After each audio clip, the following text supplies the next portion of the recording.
your show now, press 1. Your show will go live in 5 seconds. 4, 3, 2, 1. Blog Talk Radio. For me.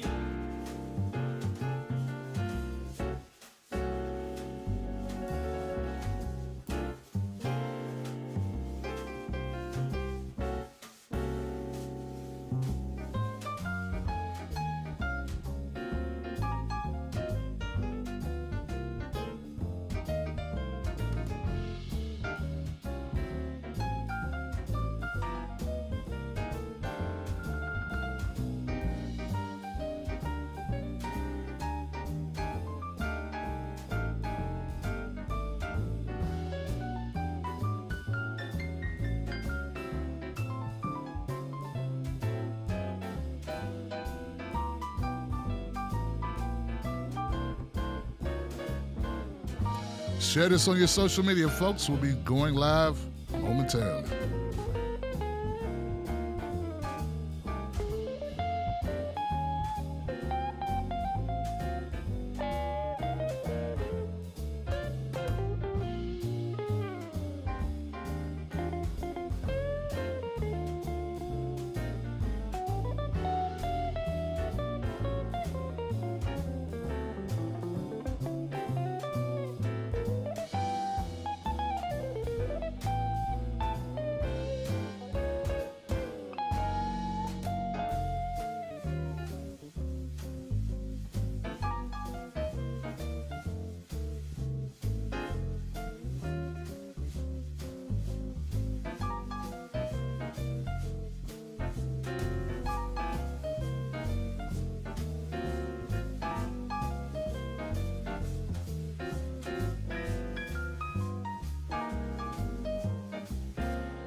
All right, looks good. Let's go. Pelosi rattled. Hey, people, how you doing? My name is Tim Black. Welcome to the Tim Black Show. Glad you could tune in. Glad to have you. All right, so I want to make this offer to anyone who's watching right now if you're new to the show. This is Tuesday. Tuesday and Fridays are days we take phone calls. Now, a lot of you don't know this. I don't know if you know this or not, but politics really has a way of bringing people together.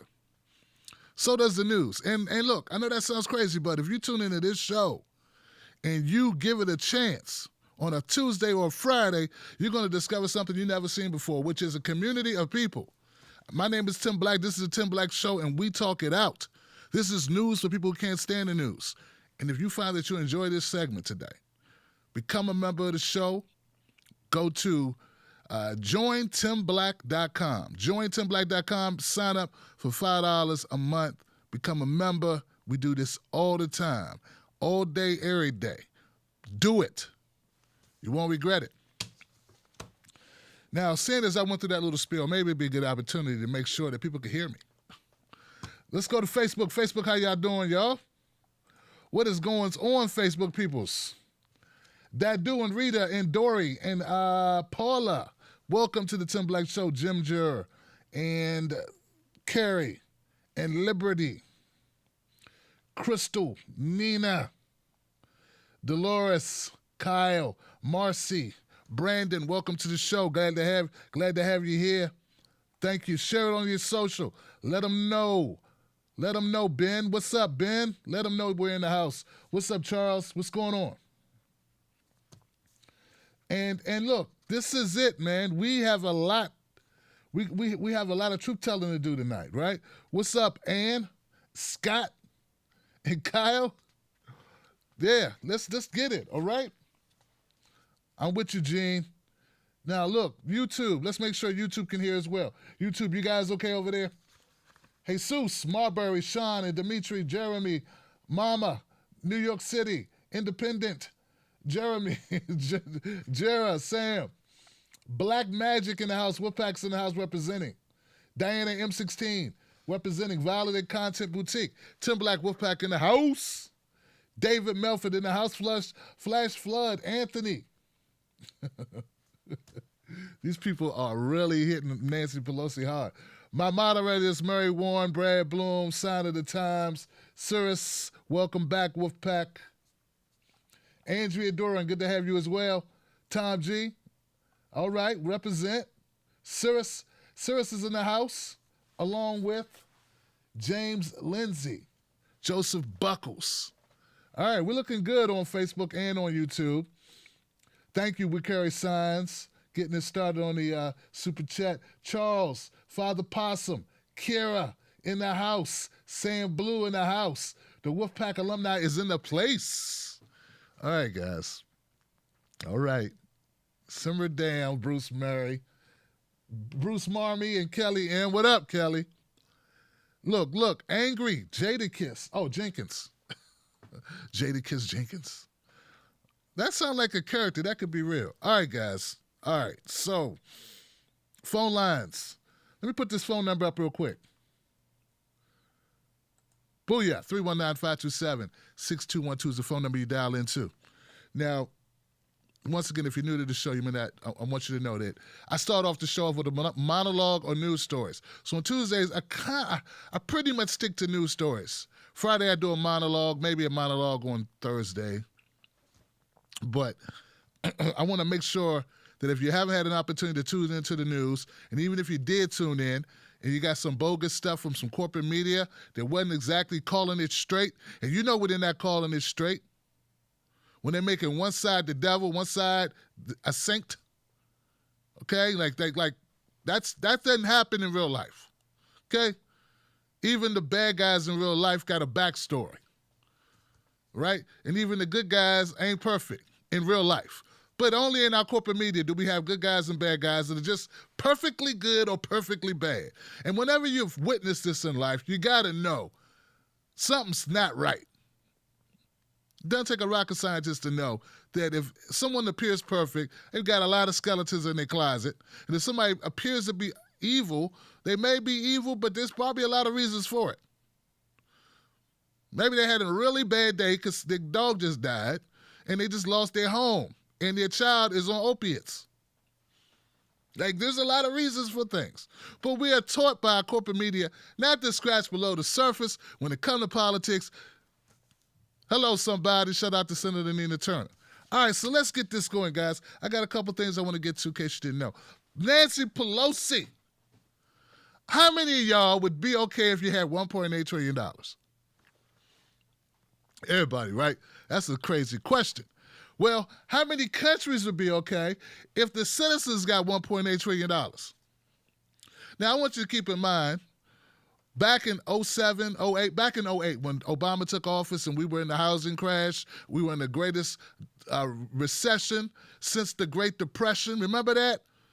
When people were losing their homes and a lot of them never got their homes back. Remember that?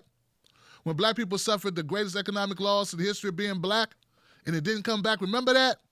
Well, Obama gave a stimulus package out, and that stimulus package was about $1 trillion. That puts it in perspective that Donald Trump, it's not enough. We always could want more, but $1.8 trillion offered by Donald Trump. Nancy Pelosi went on with Wolf Blitzer's show on CNN, a very, I would say, at least an accommodating media entity for her to go appear. It's not like she went on Sean Hannity. She went on Wolf Blitzer. Okay? Wolf Blitzer's not exactly Greg Gutfield. Okay? He's not, no one would confuse Wolf Blitzer. And she had an interview with him talking about the stimulus, talking about that $1.8 trillion. Here goes Wolf Blitzer, a little bit of Wolf Blitzer, Nancy Pelosi, and the fallout from him asking her, hey, Nance, why not take the money?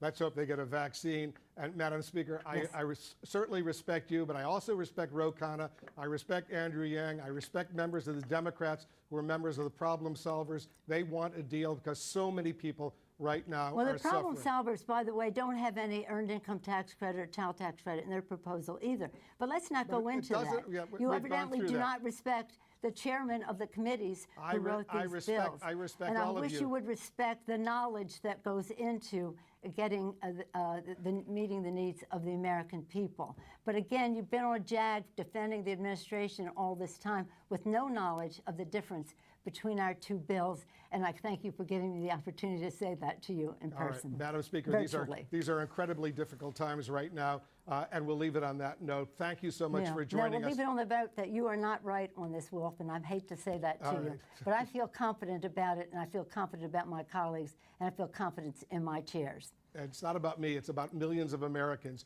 who can't put food on the table, who can't pay the rent, And who are we having represent trouble, them, who and we are trouble represent them, getting and by we on represent these them, long food and we lines that we're represent seeing. them. I know we you know are. them. I'm just we saying, represent them, and we know them. as we We say, know them. We represent them. don't let the Yes. perfect be the enemy of the good, as they say It here is in nowhere Washington. near perfect. Madam Speaker, Always the case, but we're not even close to the good. all right, let's see what happens, because every day is critically, critically important. All right. Just got a little testy there with Blitzer. And I want people to have a clear understanding of what's happening here. Once again, Donald Trump is offered an amount which is much less, $1 trillion less than what Nancy Pelosi and the Democrats want. Well, actually, no, that's not true. They were at $3 trillion. They came down to 2.2, and he's at 1.8. And for some reason, Nancy Pelosi won't do the deal. Nancy Pelosi says that Donald Trump is not being honest, that there are a lot of things in their bill that doesn't meet the criteria that the Democrats want. Earned income credit, some other issues she brought up about child care. Be that as it may, you would think Nancy Pelosi would come through a little bit more prepared to answer these tough questions. I mean, she says that we know the people that are hurting. Well, the people that are hurting want to know, where's the money? And when you got Donald Trump willing to give the money, willing to sign this, to get it done, he's tweeting about it. He's outflanking Nancy Pelosi because he's talking directly to the American people, and he's saying, hey, I got money. They don't want to take the money. I got the money, but they want to play politics. Now, of course, Donald Trump is playing politics. Of course, the Republicans are playing politics. But at the end of the day, Nancy Pelosi and the Democrats are what are holding up the deal. And you should be able to articulate it. I'm not saying that Nancy Pelosi has no reason to push back on Donald Trump. What I'm saying is she has no time. What I'm saying is that the American people want the money. They don't want your excuses. And if you are going to come on national TV and you are the Speaker of the House, the most powerful woman in the United States, make no doubt about it, Nancy Pelosi is a very powerful lady. She's the House Speaker. And you're going to come on CNN and you're going to be questioned. A question that he has to ask you. He has to ask you about the money, or he might as well get out of his job immediately. Okay? And not be prepared to answer that question, and to almost have an aneurysm, to almost have a nervous breakdown. For goodness sakes, Nancy Pelosi looked like she wanted to come across her desk or climb through her modem, come out the other side, jump through time and space, and beat Wolf Blitzer to a pulp with his own microphone. She looked like she wanted to shove his mic up his ass. At the end of the day, she's being asked a question that everyone wants to know. You know, forget the partisan politics of it. Forget if you think this helps Trump or not. The bottom line is that people have been waiting for months, and right now the Democrats look horrible. If you have to withhold giving Donald Trump this win before the election in order for you to win, then you don't deserve to win. And I'm tired of saying it over and over again. I'm tired of the apologists for Nancy Pelosi. I'm tired of people apologizing for the Democrats' feckless attempts at being bold. They're not being bold. And don't come at me with the Clyburn talking points about you know the people. Nancy Pelosi is a detached, living in a bubble, elitist Democrat. And don't get me wrong, the Republicans are elitist, living in a bubble, is the same way. But right now, we're talking about you, Nancy Pelosi. We're talking about what the people think. And if they hadn't run such a good smear job on Shahid Buttar, we might not even be seeing much more Nancy Pelosi. Hey, I said it. Finally, if Nancy Pelosi can't come up with a better explanation, she needs to go ahead and do what she needs to do, rally the votes in the House, and get the bill done. At one point, I'm not even playing the part where Wolf Blitzer magnanimously says, hey, so have you talked to Donald Trump? She says no. He's like, why haven't you even sat down? She said, well, I talked to his people. What kind of leadership is it if you're the House Speaker and you're not talking to the president, though you have access to him? We don't want to hear he's going to make this a photo op moment. You don't get to hide behind that. Nancy Pelosi, you're the Speaker of the House. It's your job to speak to Donald Trump and get a deal done. Now, it may not hurt you that you can't get a deal done, and it may not help your chances of Joe Biden defeating Donald Trump, but this is bigger than Trump. People are losing their businesses. People are losing their access to health care. People are losing their spouses. All of this is happening right now. And the last thing you want, Nancy, is to look like you and the Democrats are not responding to that pain. I'm not saying there's not politics being played.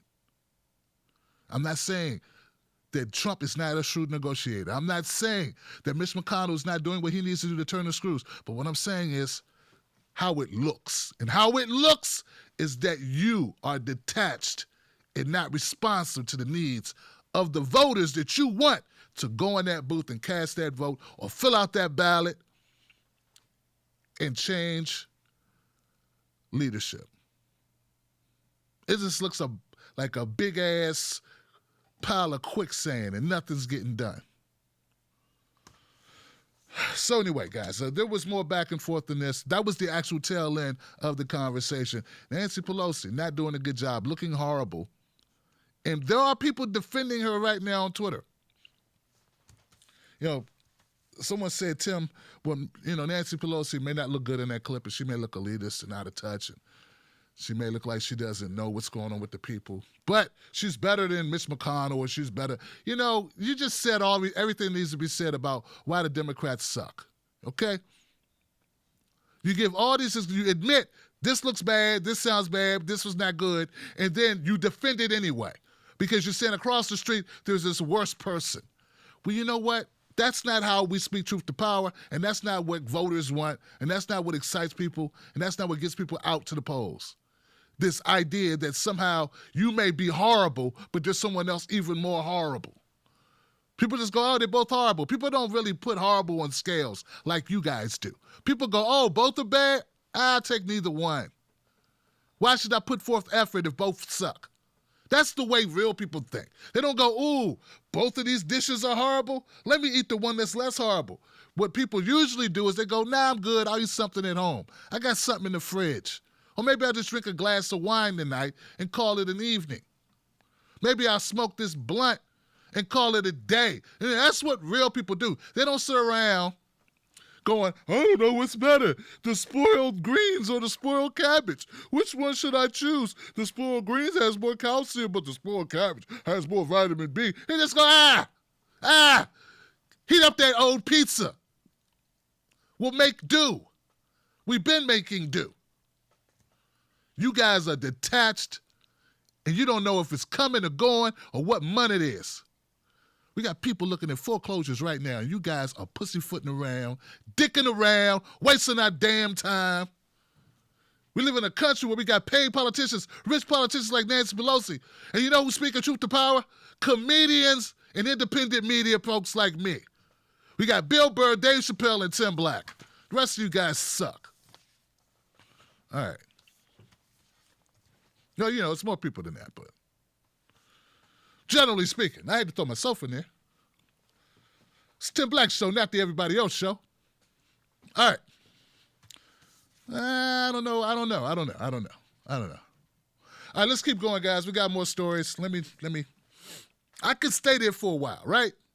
And rant, and you feel good, but then it'll be 2 o'clock in the morning then.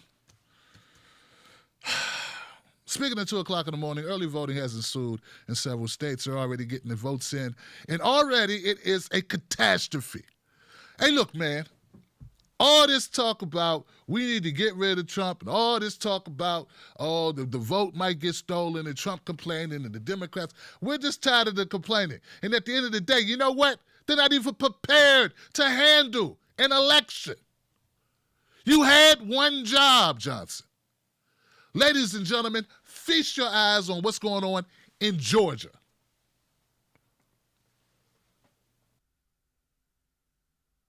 In some parts of Georgia, it already looks like Election Day. How long have you guys been out here so far? About 4 hours. Thousands waiting to cast their ballots. It could have rained, it could have snowed. I would not care. You're not going anywhere. I'm not going anywhere. One Metro Atlanta polling site reporting waits of up to 7 hours. An isolated issue, but reminiscent of widespread problems during the state's June primary. I'm not leaving. You're not leaving. I'm done.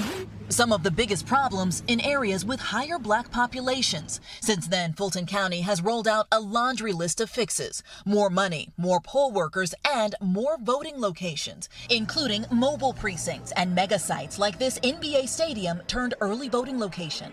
But getting it right, no easy task, with record turnout expected on top of a pandemic. Why is early voting so crucial this year? What we're trying to do is drive 80% of the voters to vote before Election Day. Some combination of early voting and absentee by mail in order to reduce the burden on Election Day locations. And experts say early voting is crucial for troubleshooting. If there's a really long line, if a machine breaks down, if they run out of emergency paper ballots, a voter has an option of coming back later to try and deal with it. Especially helpful for minority voters. One study shows in 2018, the average wait time in precincts that are almost entirely minority was 6 times longer than in predominantly white precincts. Also making the case for early voting, Jill Biden. This is it, Georgia. There are no do-overs. Trying to get out the vote well before November 3rd. Blaine Alexander, NBC News.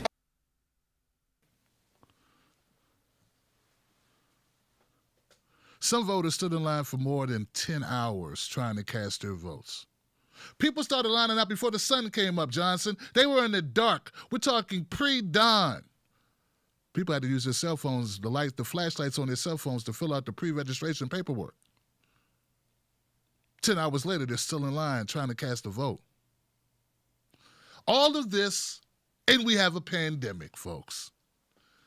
I mean, don't tell me that they care about us. Don't tell us they care about our vote. Don't tell us that they care about democracy. At the end of the day, they don't.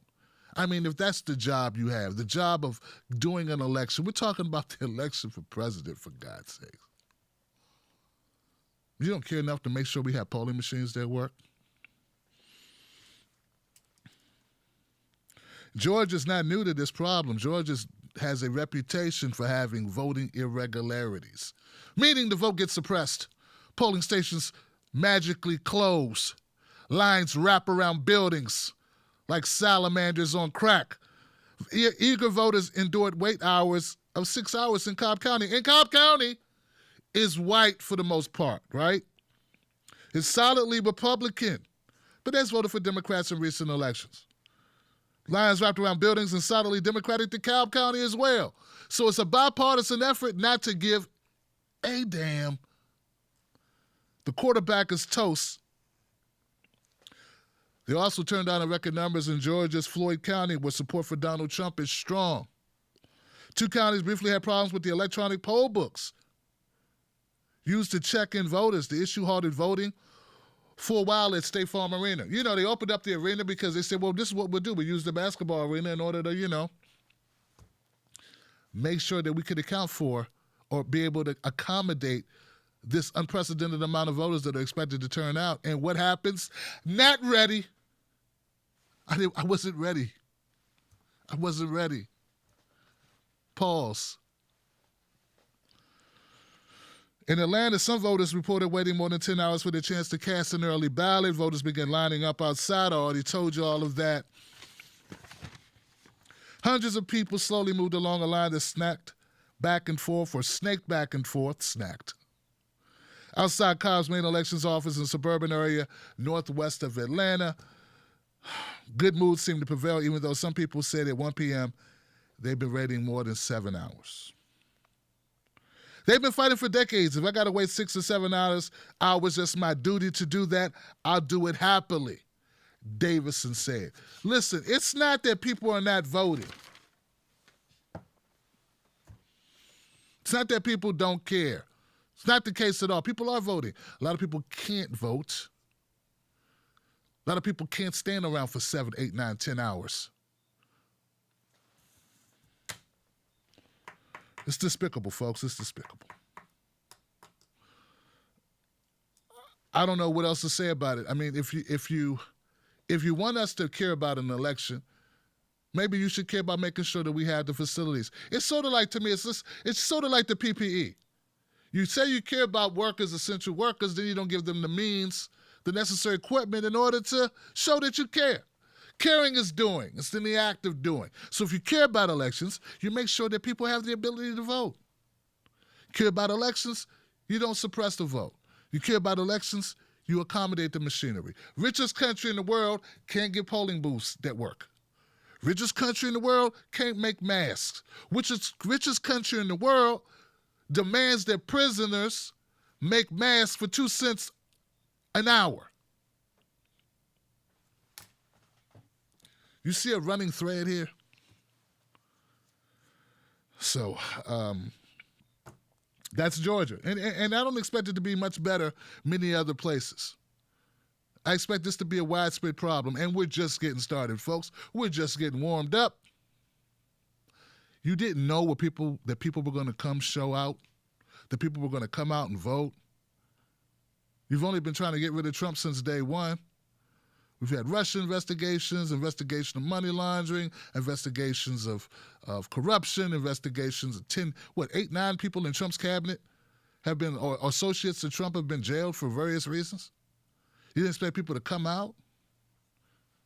Of course people are going to come out and vote, but it's your job to make sure those polling stations work. Maybe they are working. And like many things in this country that seem broke, it's operating just the way it was planned to operate. All right. Next. When we talk about, I wanted to mention this. I watched a little bit of Coney Barrett. Not a lot. I watched some of it, okay? I watched a conversation between Amy Klobuchar and Amy Barrett, okay? The two Amy's. I watched a little bit of Kamala Harris and Amy Barrett, confirmation hearings, Supreme Court justice, what have you. I'd like to know why the conservatives are so comfy with Amy Barrett when asked questions about how she feels about certain, laws like Roe v. Wade, she gives non-answers. Why is it that you feel so comfortable with it if she's so impartial? Why do you feel so comfortable in her being appointed? She won't tell you where she stands on anything.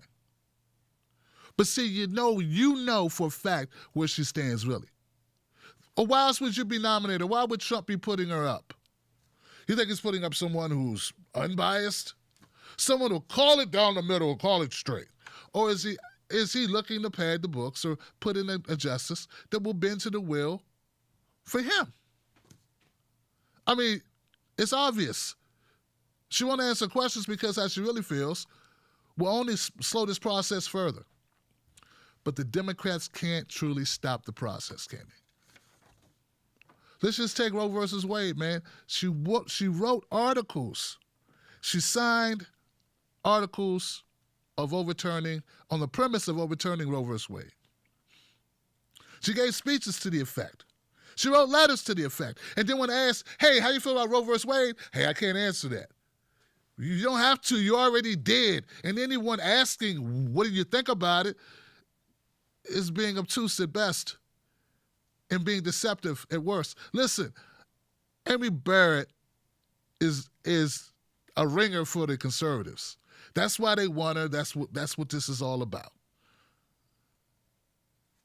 I don't know another way to put it. I mean, it is what it is. She's pretty unflappable. She did a good job of not getting riled up and an even better job at not answering anything. And I do mean anything directly. If I'd have asked her, hey, Amy, Mrs. Barrett, what time is it? She would have said, next question, please. What is time? You know, some people call time, you know, some people use their watches for time. Other people look at the clouds for time. Other people think about if you're sitting on a hot oven, how much is time? What is time? Time is all relatives. I'd like to know what time it is because I got my car parked outside, Amy, Mrs. Barrett. What I'm saying is she's very slippery, okay? Like an eel in Crisco. Don't look good, Democrats. It don't look good for you. No, I'm not a Republican. I'm an independent. Sorry, I won't choose either one of these. The one part I did find funny, it was Republican. Some Republican was questioning her. And he brought up someone who had made a comment about her 2 Haitian children that she adopted. Yes, and he was like, you know, how did it make you feel when they said you only adopted the 2 Haitian black children because you were a colonizer and you were doing it to pander? Well, that really bothered me. It upset me, made me question if I was going to run. I'm like, look at these softball-ass layups. But what's even more ridiculous about it is you got this Republican dude acting like he really give a damn about black kids. Acting like he's like just setting her up so people can feel sorry for her. I didn't even know she had black kids. She said so, Johnson. I mean, I looked at her family and I thought, wow, those are dark tans. Next question. Where are you on guns? Where are you on abortion? Where are you on, I don't know, term limits? Where are you on Trump leaving if he lost? She was slippery and elusive and no direct answers. So, I don't know. If you want to watch something and be frustrated as hell, watch that because it goes nowhere. Nowhere. All right. I think I got one more story. Yeah, I got one more. Okay. And then we're going to go to phone calls, guys. We're going to open up phone calls. Check this out. You know how they say, you know how they give black folks a lot of grief. They give us grief, right? Black folks, you know the grief we get when it comes to voting. If you don't vote Democrat, you are a horrible individual, right? You know, the fact that I even said I was independent, some people turned off their internet connection right away. So I'm never come back to this guy. This guy is some Trump supporter. Because in their minds, they can't imagine that I would want something for my vote. And that's a problem if you won't give me something for my vote. I don't care who the hell you are. But it's a long-running thing where the Democrats treat black folks like they own them, like they're property. And Republicans treat black folks like they're horrible individuals, like they're in the way that they're violent, they make all the trouble in society, and they're just, you know, and they sponge off the white man. So both are horrible. I like to throw that in sometimes, but remind you, I'm calling it straight. Okay? This is how we see the Republicans, this is how we see the Democrats. One think they're the slave owner, the other think they're the slave whipper. Okay? Okay, that's how it is. Democrats, slave owner, Republican slave catcher. Okay? There you go. That's how it is. But no one really talks about my Latino brethren. Yeah, the Latino folks seem to have a level of freedom that black folks are not afforded. To that point, check out this clip of this UFC fighter speaking his mind. It's amazing.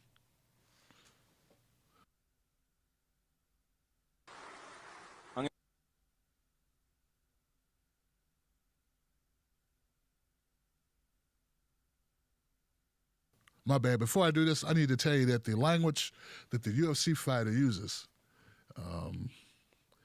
is a little saucy, a little spicy. There you go. His language is going to be a little spicy, okay? So if you don't want to hear that, I understand. Now you should, you know, cut down your volume.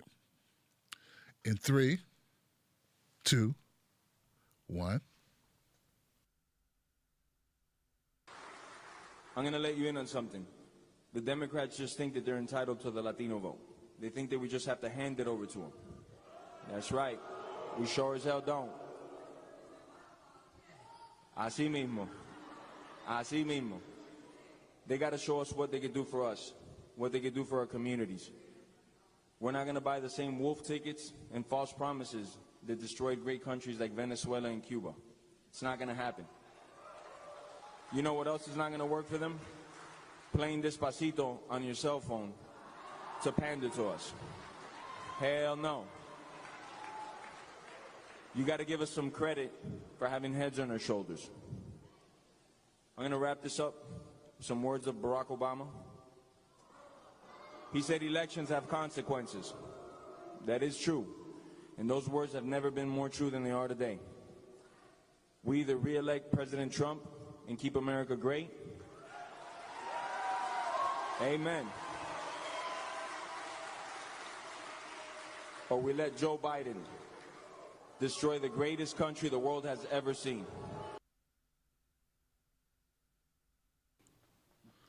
Yeah. No, that Latino guy is free. He is free. Him is free, y'all. He can self-actualize. Yeah, he can actually choose who he wants to vote for. And you know what happens? Nothing. Yeah, no one will blame him if Trump wins. Nah, no one will blame him because white folks don't own Hispanics. Yeah, he could choose to sit it out or vote for some kooky libertarian or, hey, go for Howie Hawkins, take a flyer on that. Or he could go vote for Biden. Or he could vote for Trump. He can do what he wants. He gets to choose what he wants to do. And in the beginning, he's all like, we want something for our vote. And we're not falling for no jokes and no plot. You're playing Despacito on their phone. Yeah, something tangible. He said we want something for our communities. And no one villainized him for it. I don't hear anybody call him a coon or a sellout or a Trump supporter. Well, he actually, he does sound like a Trump supporter, but you know what I'm saying. He is a Trump supporter. The point is he gets to make a decision. We all should be able to make a decision. But what happens if you're black? What did Joe Biden say? If you don't vote for Joe Biden, you ain't black. And what do the black folks who are paid by Joe Biden or paid by the Democratic Party do? They harass and push and silence and troll and call out and blame anybody black who don't support Joe Biden. I don't support Joe Biden or Trump, and I have to say that 1,000 times a show, because if I don't, I get black people and white people who are attached to the DNC giving me grief, doing their best to hurt my business, my career, everything. That's what they do. But I want you to take a long, good look at, what's this man's name? Jorge Masvidal, UFC fighter. And he's wrong about a lot of shit. Yeah, he's got a lot wrong. I disagree with a lot that he said, but he has a right to feel that way. And he has a right to vote that way. And he has a right not to be a Biden supporter, because that's his right as a citizen. All right. He's just wrong. Well, he's wrong. He's wrong that America's great, it's beautiful, it's amazing, and Biden's going to come ruin it. So no, it's already ruined, Johnson. It's already. I don't know what you're talking about, but maybe it's good for you, personally. Hell, okay, all right. Anyway, okay.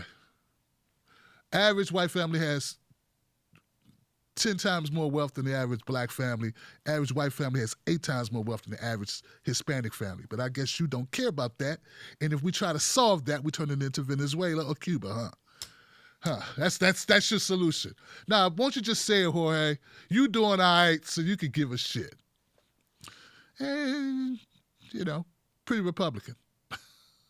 And anybody else who's not doing as well as you, Jorge, who can't fight in the UFC, is a loser and has chosen not to do well. Am I on the right track?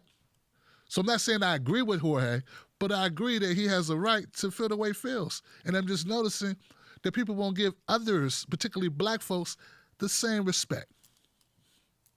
That's all. And that's what creates, these crazy people that run around working for the Turning Point and, Heritage Camp Foundation or whatever the hell. All right. That's it, guys. We're going to take a brief break. We're going to come back, open up phone lines. 319-527-6212 is the number that you call into to speak. You get 3 to 5 minutes. Do it now, Johnson, and I'll be right back.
Hey, 907, you're going to be the first one in the queue. Can you hear me on the phone?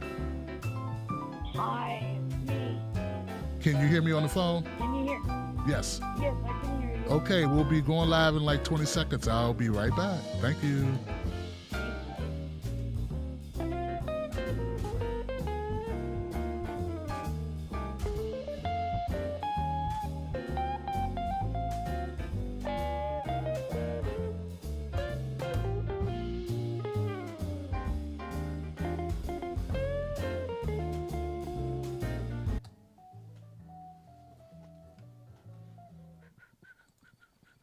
All right, guys, we are ready. We're back for the show. The caller side, the caller portion of the show. I'm going to go into my first call already lined up and queued up. 907, you're live on TB Tuesdays. What's your name? What's your comment? Hello, Tim, and hello. How is everybody doing? Hope everyone's fine. I'm going to try my best to keep this coherent. As I see this, we have two right-wing parties. Biden and Trump both are racist. Biden's record on that is just horrible. Trump, we've had both are offering nothing. Matter of fact, Biden flat out says no Medicare for all. Trump's had 4 years to give us something, and he's given us jack. So, with that being said, there is no lesser of two evils. There's just evil and evil. Now, I'm an independent voter, and I thought to myself, well, I know I'm going to go green, but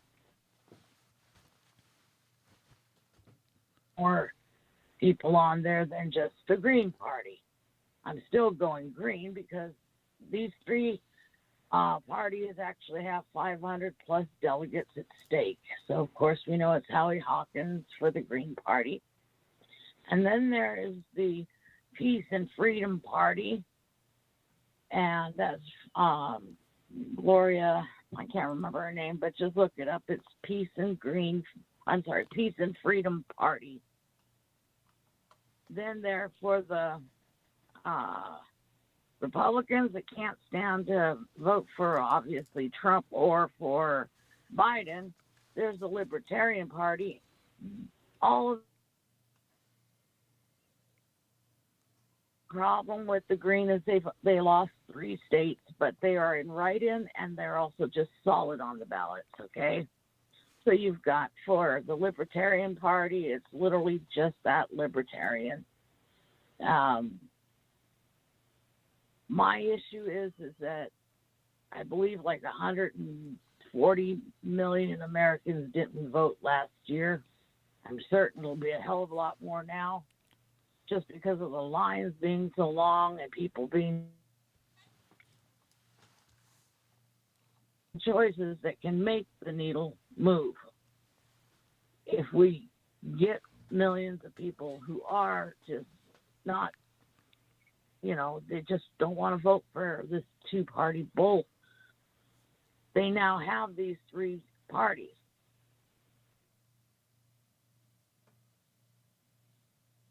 Peace. We can peel away enough votes that it's going to come down to one way or the other for these 2. We're getting crap no matter who wins. So we might as well make sure we move the needle hard enough to where this next 4 years, whoever's in office, we're still prepared to continue moving forward to grow that party. And that's the only way.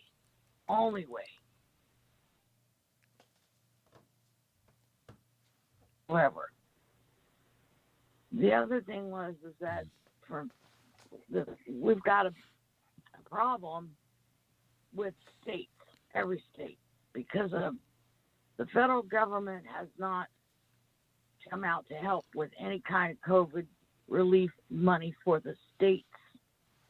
And with unemployment being as high as it is right now, and evictions happening, even with this unemployment thing that happened with the $600 extra, people still haven't received that. It's discontinued. And what did get received has pretty much bankrupted a lot of states. They can't, even if there was a package passed that allowed for $400 extra a week, these states can't pay it. I'm in one of them. We don't have many people here, so obviously we don't have a lot of people to pay into it. Without federal help, we're not going to be able to support our unemployment. Okay. So, that is going to be something that each citizen of every state must make a loud, clamoring noise about right now before they even think that they're going to get somebody to pass something. Because if they pass it as it is, states are not going to be able to make the funds for the unemployment way through from the last time. Okay. I love you guys. Have a great night. And you have some choices. You really do. Vote your conscience and screw this lesser of 2 evil. One or the other is going to make it through. And we can't do anything about that other than to affect some kind of change in a direction of delegate stealing. It's not stealing. These guys are offering us more than these 2 parties are. So grab one of the 3 choices I listed off. Read about them. If that's where your conscience wants to go, that's where your vote goes. Because these other 2, they don't want our vote. They just want a right-wing party. No matter how it goes, we're getting a right-wing party. There it is. More war, more bullshit. Thank you, Laura. I appreciate it. I love you guys. Have a good night and many blessings to you. All right. Yeah, I got to agree with that. No matter how it goes, we're going to get a right-wing based party, a right-wing based agenda. That's very solid. I appreciate that. That's the truth. Okay, and they but they say we got to get rid of that fascist. And a lot of my friends, people that I respect, that's how they feel, and I don't vote shame them, and I won't vote shame those who don't agree with them. Okay? That's where I come up on it. But thank you, Lord, for the phone call. Good to hear from you. Glad to know you're fine. 805's next. 805, you're live. What's your name? What's your comment? Hey, Dave here. How you doing there, bro? I talked to you once before. All right. Yeah, bro. My view on this whole thing, looking at it. Okay, now Nancy Pelosi got a hell of a lot of hubris to think she's gonna look right into a camera and tell me she's all for me when she ain't gave me a motherfucking thing. And oh shit. You know what I mean? She ain't gave nobody nothing. She gonna look right at the camera on CNN and just say, and just lie. It's a lie. She said she feeds you, man. She says she feeds. She knows. She knows you. She knows the people, and she feeds the people. She ain't fed nobody. She can't. That woman can't feed nothing, man. She's trying to feed. Only thing she fed was Donald Trump. She fed him his war bill. She fed him his wall bill. She fed him everything she could feed him. Thanks to Nancy Pelosi and Hillary Clinton. Wow, brother, I appreciate the phone call. Yeah. I appreciate the phone call, and I feel you. And hey, man, look, we have a lot of people have a lot of comments for this. I want to keep it moving. Thank you, 805, for speaking powerfully, man. 917, you're live on TV Tuesdays. What's your name? What's your comment? 917. It's spinning. One more time, 917. That's not you. That's my system. Now you're back. Hey, how you doing? Yo, Tim, it's your boy, Sam in New York City, man. Hey, what's going on, Sam? Hey. First time talking to you on a Tuesday, man. Normally I'm passed out. I feel you. What's on your mind, man? What's happening, Sam? Enjoy the night. Stand up.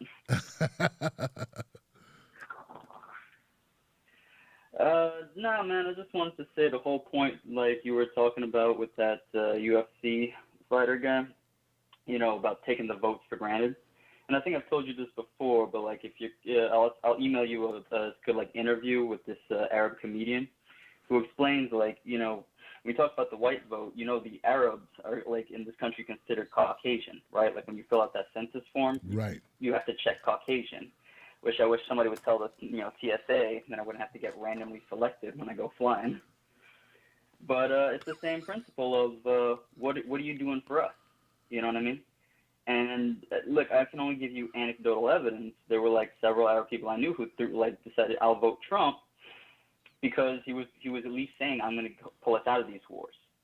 Now, what has Biden done since then? Besides, try to, I voted for the Iraq war to not vote for the war. It's like, that's a lie, right? We're not idiots. We can just look it up. But I know many of them are like, listen, either I vote for the guy who doesn't know what's going on, or I vote for the guy who is just going to keep war going. And what worries with some people I know is this guy might try to say well, now that I'm in charge, if Biden takes office, I'm going to stand up to Russia. It's oh, good. We want to escalate with a nuclear-armed country. Hooray. So there are a lot of people I know that are just not going to vote for either one because it's a lose-lose situation. And the whole lesser of two evils. Yeah, but by what metric or what standard do you use? So that's my only thing with it. I don't want to keep up the phone line because, as always, you're growing, Tim. So I'm sure there's more callers. So I'll let you go, Tim. Hey, good to hear from you, Sam, and thanks for giving me the insight, man, on the my brothers, man, my brown brothers, man, who are catching that. That is hypocritical as hell. So you white guy on the census, but when you go to fly, you're a scary guy, right? That's just I don't know. It's the same with us. Hey, love it sports, love the music, you know. But if you walking down the street, you know, you're a threat. You know, I'm scared for my life. You know, unless you're in a basketball or football uniform, then you're good. That guy's amazing. That guy is so wow. I love him. Well, here's my sister. Want to see with my sister, but let you take off the sports uniform, go to the store. Yeah, go to the store. That's scary right there. That's when blacks turn and transform into the hawk when they go to stores or drive their cars or right at home in their beds or they go for a jog or, I don't know, you know, go to a playground and play with toys or go to Walmart. I don't know. But thank you, Sam, for the phone call, man. And thank you for your essential service to the community, my brother. 419, you're live on TV Tuesdays. What's your name? What's your comment? What's going on? What's going on up there? I'm good, man. Who's this? This is Big Rush. Big Rush in the house. Chat room. All right, man. What's up, man? I know you got something for me, man. What's up, Rush? Man, you know, the reason I called in is because I got into a big argument with my family over this past weekend about Joe Biden. I mean, I don't know any. Not that I know of, but I don't think I have any Trump supporters in my family. If they are, they really low key and they ain't said nothing. But as far as Joe Biden, it's a big debate because it's a generational divide in the family, you know, and it's crazy because I actually have family members that they lie for Joe Biden better than Joe Biden lies for himself. You know, I was actually told by one of my aunts that she saw Joe Biden come on TV and apologize for the '94 crime bill. And I'm like, man, you know, I got DirecTV, you know, I got pretty much all the, you know, the news channels. And I'm like, man, what special channel does she have? Because I'm like, man, I'm looking online. I'm like, when did this happen? And she's like arguing me down. Like, he apologized for that. You need to come out and vote for him. And I'm like, yeah, no. I mean, I told her, I said, I'll tell you what, I'll come by your house. And hopefully you DVR that apology. Because if you can find that for me, I'll come out and vote for Joe Biden. You know, so of course that hasn't happened yet. You know, so I'm like, you know, and I'm talking to my friend. I'm like, hey, I get that you hate Trump. I understand that, but to tell me that you hate Trump for his language, yet you love Joe Biden, and he's actually put in policies that actually hurt more black people than Trump's points. I'm like, I don't understand the concept. You're losing me. You know, I'm like, all you got to do at this point, there's no excuse for anyone to be politically ignorant at this point. The internet is out there for all ages.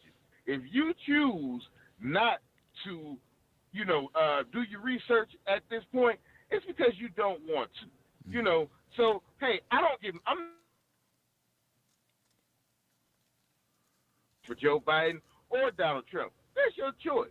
But don't get upset at people like me who say, hey, I'm not voting for either one of these people, you know, and that's the big issue. Every family function now is the conversation about my real name is Kevin. Is Kevin gonna come out and vote? We need you to come out and vote. Well, if Joe Biden really needs me to come out and vote, give me a good reason to.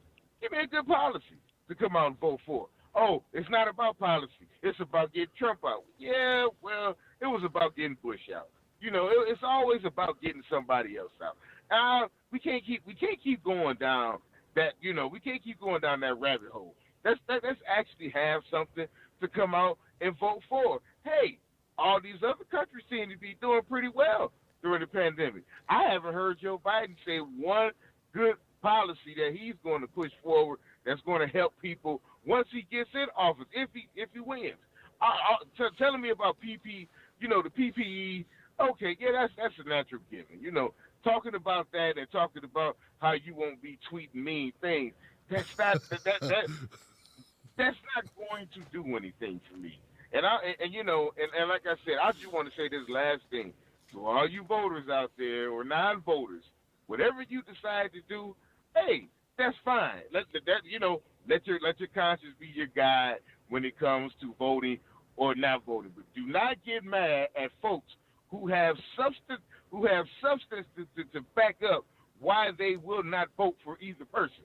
Beating up on non-voters for not coming out to vote, that you get nowhere with that. You actually talk to these politicians about, hey, why aren't you doing something to get these non-voters to come out and vote? Give me one good policy. Joe Biden don't even talk about the public option anymore. Nobody talks about that. But that conversation has just disappeared. He don't even bring it up anymore. So, I mean, what are you getting from this man? Nothing at all. So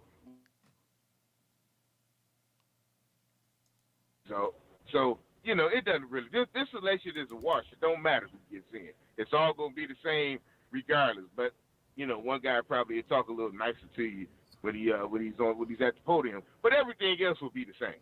So hey, I don't have a dog in this fight, and good luck to everyone who was going out to vote.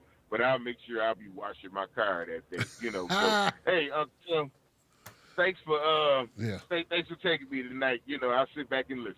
Hey man, thank you for the phone call, Big Rush. I appreciate it, man, and you hang in there, man. I think that's tough for the family to put you on the hot seat every time at the family get together, man, where they're making it about you. It's supposed to be about, first of all, they're supposed to earn your vote. Right? They're supposed to sell you on what they're going to do for you and your neighbors and your community and your family members. I'm sure if they had a policy that would benefit your parents or your aunts or your uncles or who may be in your family, that'd be enough for you. It wouldn't even have to necessarily be something that benefits you specifically, but something that you see a benefit from that will impact your life or those that you love. That would be enough. And if they can't parlay that, if they can't explain that to you in a substantive way, other than feelings, because a lot of what Joe talks about is just feelings.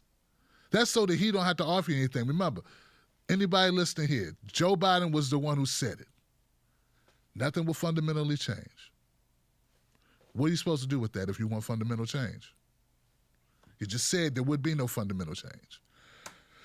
Horrible. That, to me, in a normal world, that would cost him the election. But Trump is so evil to these people that it's fine that he says he'll do nothing. He's worse than Hillary when it comes to what he says he's going to do. 231. You're live to TB Tuesdays. What's your name? What's your comment? One more time. Who's this? Hi. Hey, how you doing? Good. Hey, tell them hi. I'll take it. Hi. Hi. My name is Abigail. Abigail. How old are you, Abigail? 11. 11. Ooh. And my birthday is February 2nd. All right. All right. Are you driving a car yet? Have you started driving cars yet? No. Not yet? Wow, you'll be driving soon. Hey, look. Who you voting for? Are you voting too? Hey, Tim, how you doing tonight? I got it. I'm good. Hey, what's up, my brother? How you doing, man?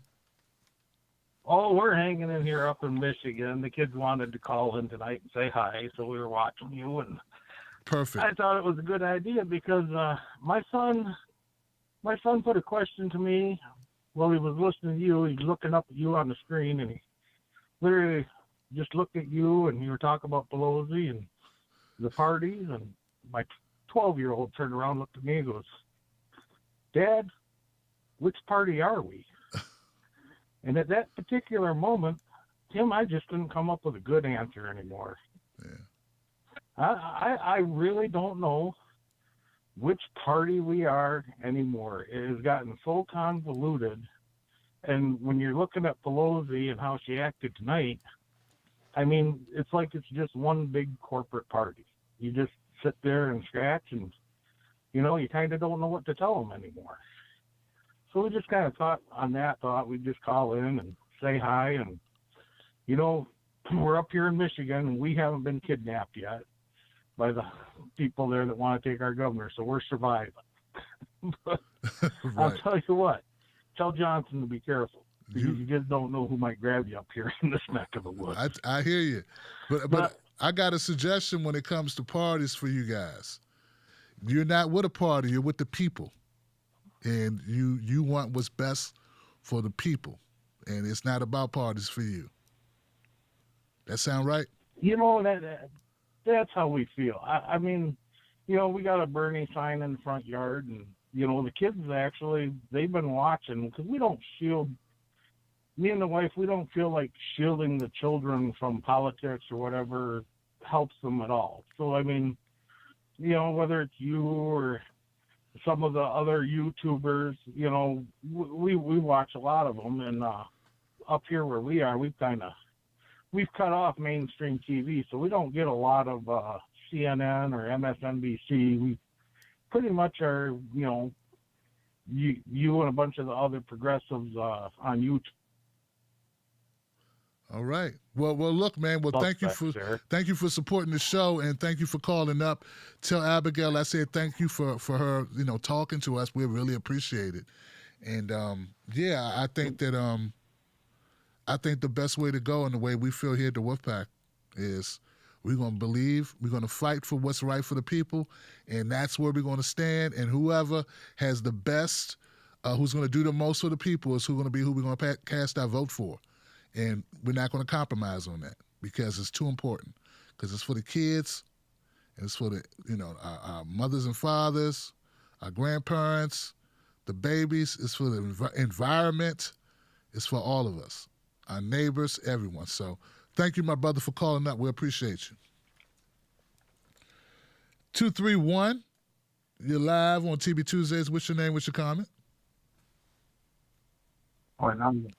Hey. Hello. Hello. Hey, how you doing? Who's this? Oh, you're still on with us. You gotta. Oh, okay. Still Abigail. You gotta jump to the next one, Jim. You have a good night now. Thank you, brother. I appreciate it. 970, you're live. TB Tuesdays. What's your name? What's your comment? 970. Hello. Hey, how you doing? Good, you? Good. You're live, my friend. Who's this? Awesome. My name is Jared. I'm from Colorado. I discovered you through the MPP convention, and it was awesome. You're awesome. Thanks, brother. I was just wondering, who do you think would be a better candidate in 2024? Nina Turner or Jesse Ventura? Well, I'm a Nina fan. I'm a big time Nina supporter, so that's where I'd have to lean, brother. Definitely Senator Nina Turner would get my vote. Why do you prefer? Is there a reason? Well, I think that Nina Turner, she has more of a, in my opinion, on policy wise. I know pretty much all the policies. Been on my show about 4 times. I've met her in person a number of times. I believe that she has the grassroots connection that is really important for our movement. And I think it's like a natural transition for those folks who supported Bernie Sanders to kind of transition to Nina Turner, and for her to pick up the baton and carry on the work. And she's doing that right now. So she's doing it now. And she continues to be active in this movement. She's one of the people that's helping guide the movement, and she's been a great steward of our principles and what we're striving to do. So, yeah, that's why, brother. But thank you for the phone call, man. We appreciate it. 559, you're live on TB Tuesdays. What's your name? What's your comment? Oh, Brother Tim, it's Brother Eric. How you doing? Hey, Eric, what's up, bro? What's happening? What's on your mind tonight? Oh, doing great. The Ides of October approacheth, so we're finishing up all these extensions and whatnot, but wanted to call in, give a little, maybe a little clarity to a couple things, but I got to tell you, I'll just start off. I'm going to push back a little bit with old Pelosi. I think it's very interesting, the reactions of, oh, she's on it. Well, maybe she just grew a spine. I mean, let's be honest. Wolf, God bless him, I love him, But I mean, those are right-wing tropes. It's like, oh yeah, because it's Nancy's fault that we're not getting a deal. You know that fucker's been. She's had a deal with Mnuchin since July, and Trump's the one that keeps pulling out of the deal. It's up, it's down, it's left, it's right. I mean, acting like, because I could see why she'd get agitated. She should have said, but she should have said that, Eric. She should have said that. Totally 100% agree with you. But dude, instead of acting like asking her the question, instead of acting like asking her the question is beneath her, or that means you're a Trump supporter or some shit. I mean, I didn't know that, what you just said, and I got a feeling a lot of other people didn't know it either. Look, I'm not defending her, but I'm just saying, let's, it is what it is with her. That's her bad. But you know what? What I wanted to talk about mostly was taxes and Trump's taxes, and let's, not lose sight of kind of not lose sight of the forest through the trees. It's like with taxes, everybody wants to, make a big deal. Oh, the business guy. Oh, the this and oh, the that. And, that's actually not the most interesting thing. I've had a lot of people ask me about that. So I've done like a lot. I've read the article. I've had to take a look at what's going on, and you got to look at the facts.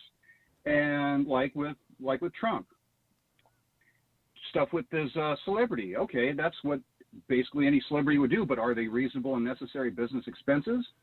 It's like the Trump organization deducting the fees for old Stormy Daniels and stuff with the reality. With his hairstyle, necessary and ordinary. But then even more interesting things with his kids. Again. People all the time do this all the time. You got kids that work for you. You can put them on the payroll. It's a good way of diverting income, shifting income. He does it, though, with Ivanka as both an employee and a consultant. That's kind of interesting. No response from the attorneys when they are asked about that. Is that arm's length? That's very, very interesting. A couple of the conservation easements that he had. Designated as tax shelters. He kind of double dipped, it seemed, he claimed the loss, and then he's also claiming a charitable contribution. That's another interesting thing. And the final, most interesting thing is his abandonment of his properties. He's got, he said he abandoned all that stuff with the casinos, but then he's getting for value and interest in something else. That seems a little suspect. So, let's look at the facts. I mean, I'm in the business. Hey, I'm a CPA. I'm an enrolled agent. You ever hear the joke about, hey, how many accountants does it take to screw in a light bulb? How many do you have in mind? That's boom. So let's take a look at the facts. We can devoid ourselves because he's the most despicable character you'd probably ever meet on the face of the earth. But look at the facts. Let's look what's going on. Let's take a look at what's happening. What he's doing. Is he very aggressive? He is one of the most aggressive sumbitches I've ever seen as far as his taxes go. Wow. I mean, but situation reminds me a lot of two people, Romney, and it reminds me of old Hugh Hefner. The thing with the mansion, there was always, when I was in California, Newport Harbor is filled with yachts. You want to know what they are? They're offices. They're write-offs. Wow. That's the game that people like him can play. So, like I said, let's just look at the facts. Because sometimes, and it happens to me more often than I care to admit. You take a look at the person who's giving you the message, and it taints what they're saying or what the actual message is. And that was all my point with old Pelosi. Of course, she did a terrible job. She's terrible. I mean, come on, I'm not expecting any more than that. But you know what, Wolf?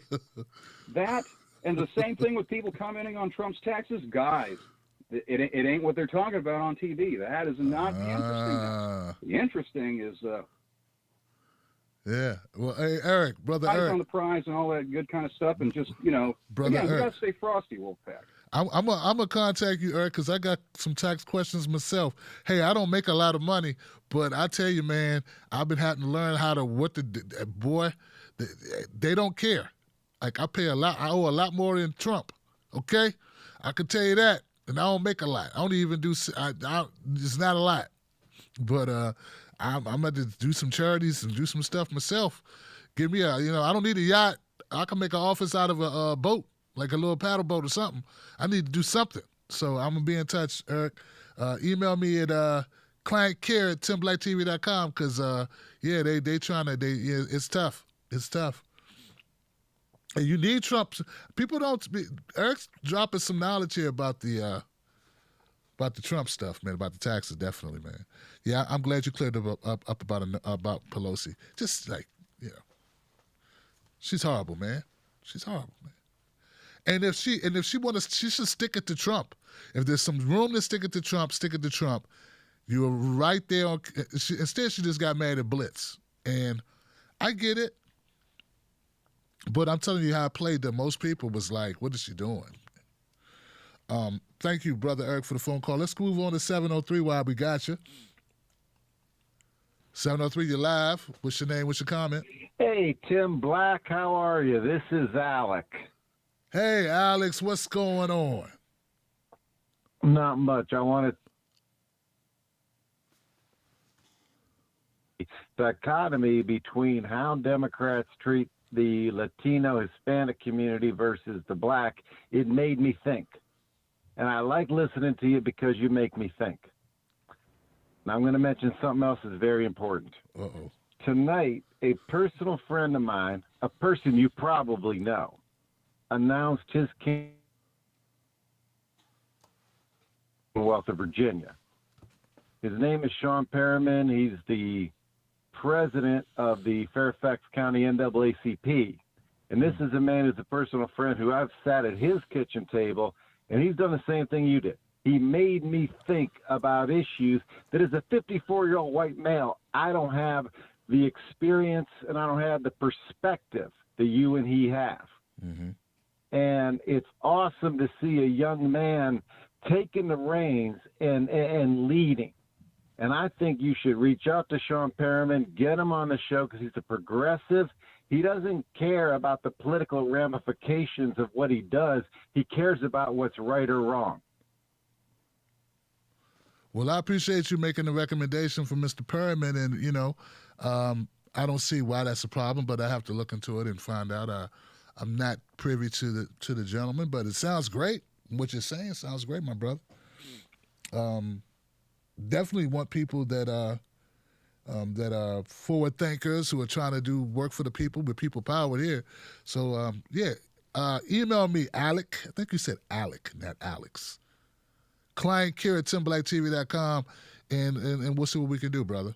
But thank you for the phone call. All right, 980. You're live, TV Tuesdays. What's your name? What's your comment? Hello. It's Andre. How you doing? Hey, what's going on now? Good. Hanging in there. So, from a few callers earlier, one said that this whole thing about the lesser of two evils and by what metric, and I think that that's an excellent question. I think that a lot of people don't ask that question enough. And I have been very vocal about people suck and for substantive reasons. Nonetheless, on paper, if you put it on paper, policies matter. Words do matter. Words have an effect on people, but policies do matter because they change people's life. My very personal perspective, and I'm glad that you have this platform where you're not shaming anyone for the way they express themselves and how they think to vote. But my perspective is that policy is something that can change. A personality that is willfully being vocal about inspiring violence on purpose, like intentionally. How do you fix that? Policy, we can vote House representatives and congressmen and women in there to change policy, to get our way. But how do you change someone with the biggest bully pulpit out there that is inspiring people to go out and kidnap a governor and probably kill her? So these are things that trust me, I get the whole thing about being concerned about making justifications for voting for the lesser of two evils, but in this day and age, is this really something that we can compare when we look at where we are with regards to the progressive movement? It's not like the Obama days where we thought that electing a black man into the highest office in the country would solve all our problems and racism was over, and hey, he spoke like a progressive, but then he started acting conservative. So everything was over. It's not the same day. It's not 2008. It's not 2012, and it's not 2016. We have a formulated movement, a powerful movement. And sometimes when I hear these comments, it feels like if we don't even trust the power that our movement has built, sometimes because we say like we can't push him left. Can we push Trump and his people left?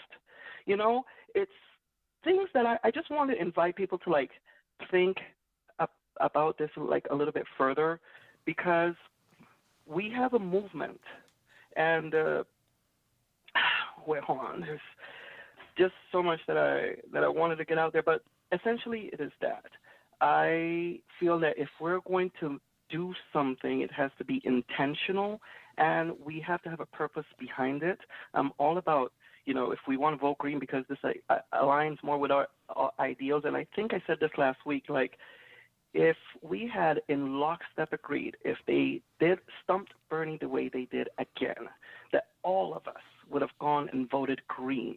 That way, at least we would have numbers that would intimidate them, that we could be counted, and they say, hey, you know what? We need to take these people into account because we are an organized number. But I really feel, and it's only my impression, and don't mean to offend anyone, but I really feel that sometimes we're kind of winging it. We're saying, like, you know what? I'm just fed up, so I'm going to do this because they don't deserve me. They haven't earned my vote.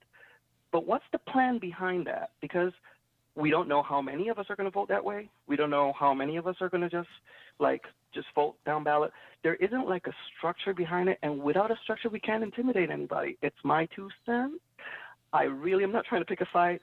I'm just really trying to, you know me, I'm an analytical guy. So I just like sit down and think things over and over, and that's all I got to say. All right, brother. Thank you for the phone call. I don't know if we ever I don't know the numbers of people that are, you know, that you're talking about. We need to get together to do whatever. I don't think we have that type of cohesive structure in place.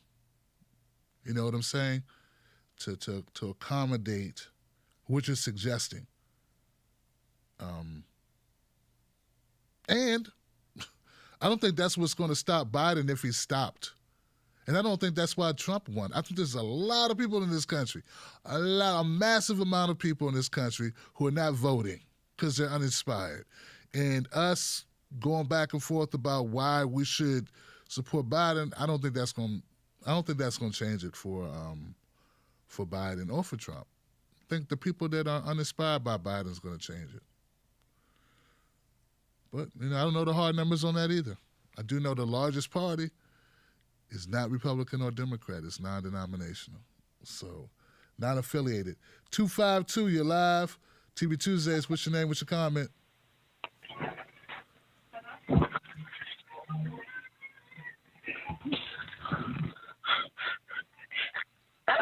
Hello?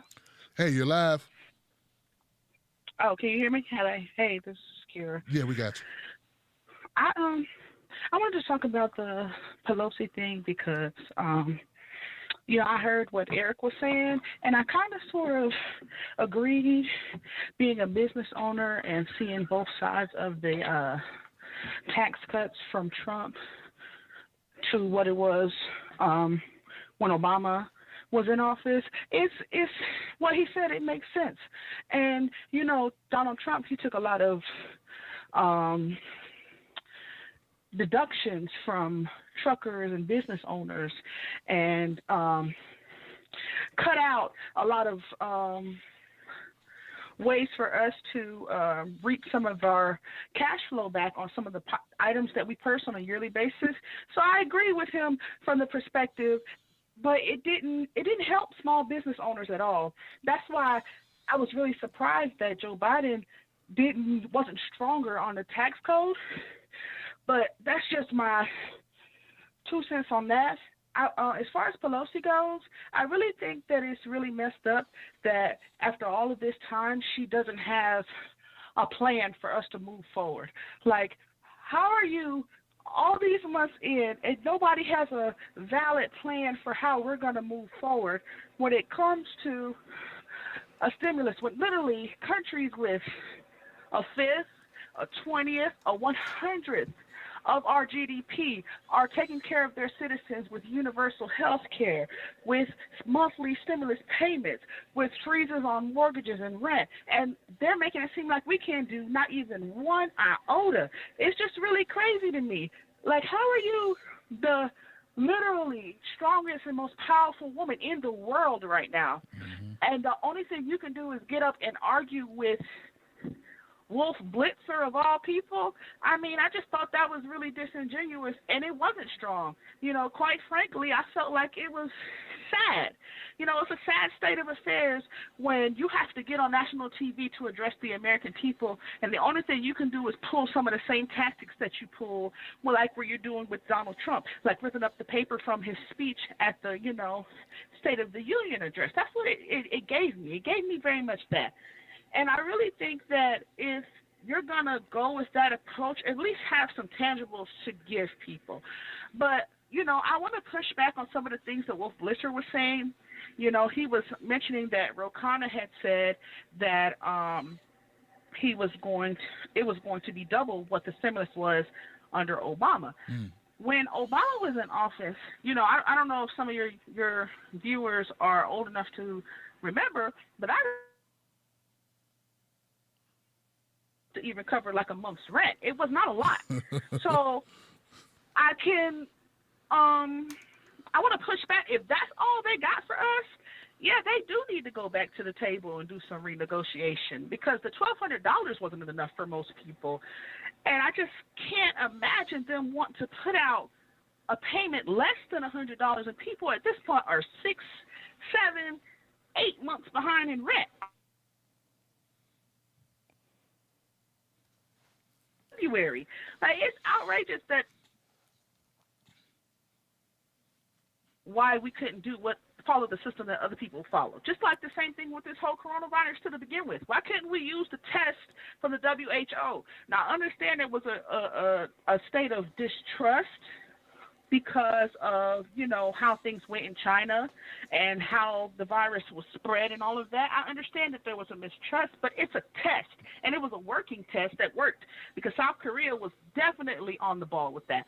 So I really don't understand why we couldn't at least simply use the test to keep 200,000 people from dying. It makes no sense to me. I really think that at this point we have to acknowledge that we done fucked up by putting these people in office like this and letting them stay over and over and over and over again. We are going to be the revolution that's needed, because this is just outrageous. None of this, what they're doing, is helping anybody. At the end of the day, I got real family out here that's really hurting. I honestly am so glad to say that I'm not one of them, but that doesn't make me feel good that, you know, for the next year, 2 years, 5 years, 10 years, I may have to shoulder the burden for my entire family. And I got a big family. So it just makes me sad that, you know, people who are hardworking people are losing their jobs by the millions, and this is the best that you could come up with. I just thought it was disingenuous, and I just think that at this point, we got to do better. You know what I'm saying? When you vote down ballot progressive. Look into some of these Democrats that are in states, even my state, because I had to evaluate Cal Cunningham, because he's got a lot of things that's coming out about him that I don't like. And it's just like, we have to get to a point where we're not fearful of voting for independents, and we're not fearful of voting for third party. Who cares if they win? If we split the vote enough, maybe we can get a runoff. Maybe we can get a new election. Maybe we can get some fresh people on the ballot by force, because we say deem it so. You know what I'm saying? Ranked choice voting all the way beyond 2020. I hope that people push these ballot initiatives. Thank you for letting me speak. Sorry if I went over. Have a good night. All right. Yeah, Obama gave a $600 credit for a single individual and $1,200 for married filing jointly. That's what he did. $300 per dependent child under the age of 17. So it wasn't. It was far from, you know, I'd say very supplemental, considering what was happening in the country at the time. But I mean, I get the point that, you know, we took that. They took that. I mean, they shouldn't have taken that. I think that's the point Bliss is trying to make. But Be that as it may, like I was trying to say with Eric, you know what? I don't have a problem with Nancy Pelosi pushing back on Blitzer. Have substance and say something informative. But it just came down to her being a Karen on the freaking CNN show. And, and basically saying, who are you to question us? We know stuff, you don't know shit. And that to me is very condescending and arrogant and elitist, which is who Nancy Pelosi really is at this point. So, yeah, but I feel you, Kara. There are a number of people. I mean, we're all having to step up and support our families in different ways. Anybody who's able to tread water right now is having to carry others. And how long can we do that?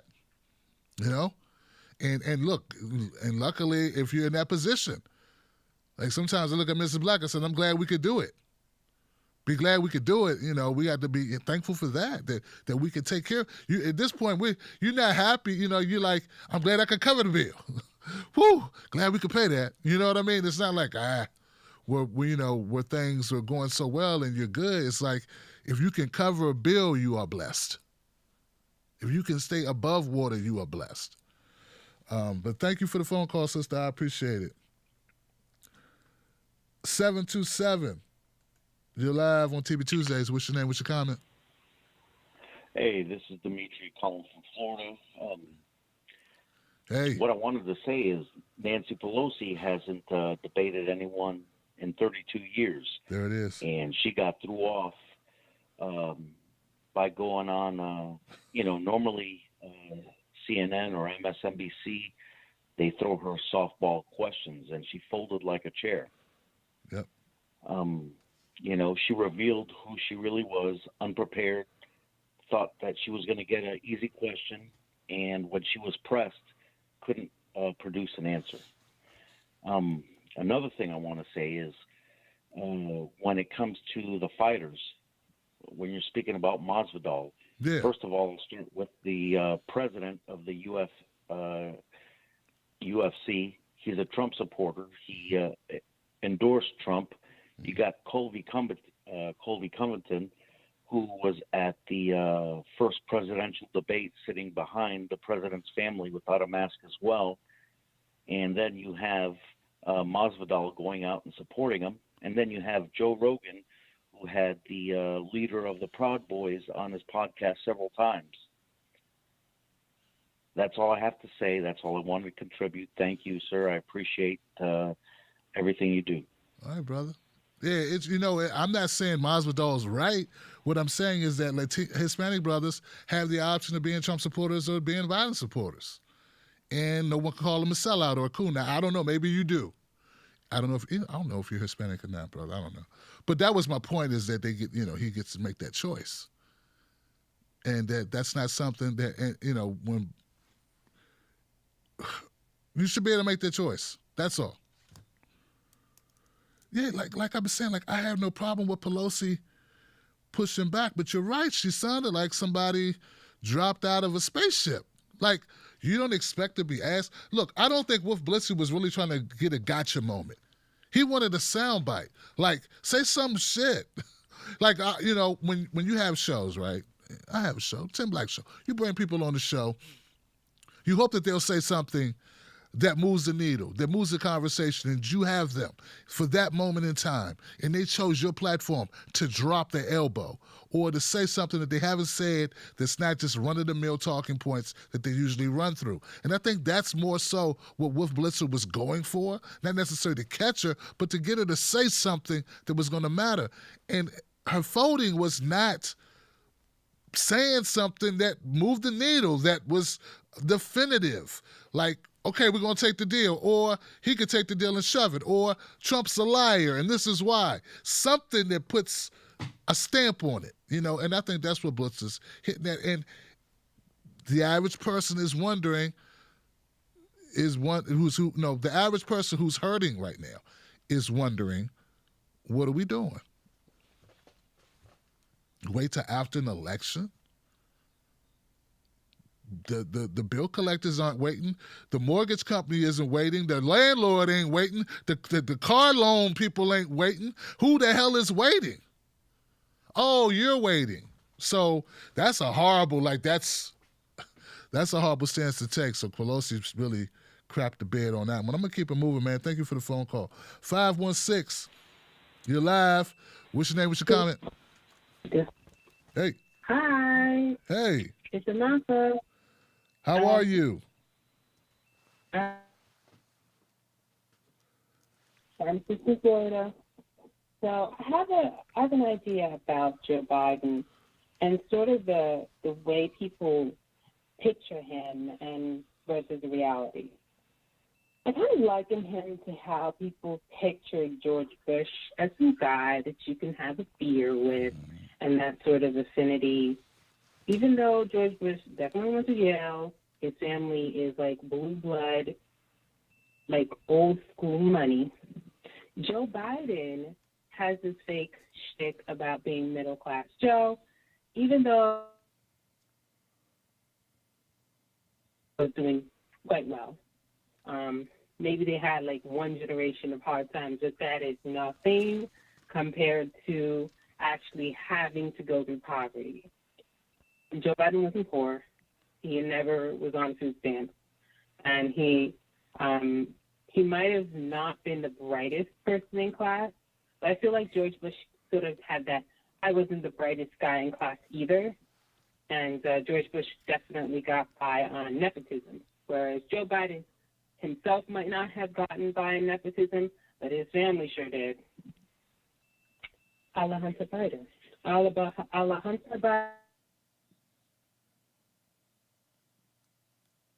Then we turn to why people feel comfortable with George Bush now in 2020 versus how they felt about George Bush around 2000 and 2004. We have fused the neoconservative and neoliberal parties into a one big fusion corporate, neo-corporate party. I mean, whatever they have that is different isn't that different. It's how they perceive or how they portray their power. Whereas the neocons are brazen about their public power plays, neoliberals are very sneaky behind the scenes power players. You got the Obama going behind to call Pete Buttigieg right before South Carolina to drop out, even though Pete Buttigieg is ahead of Joe Biden in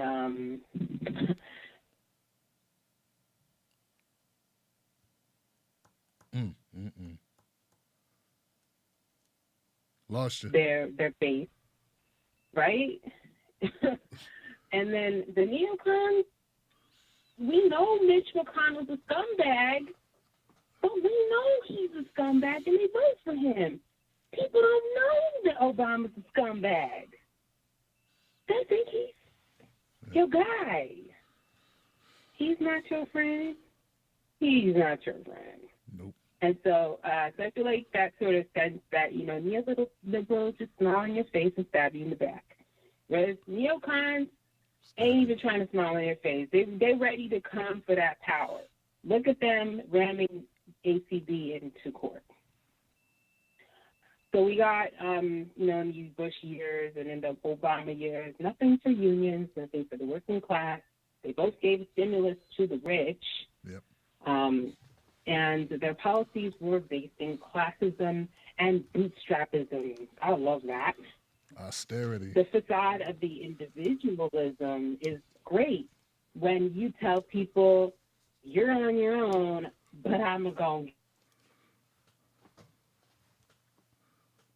We have in the Republican 2020 party hardcore reactionaries, both religious and sort of the patriarchal, not even necessarily religious, but sort of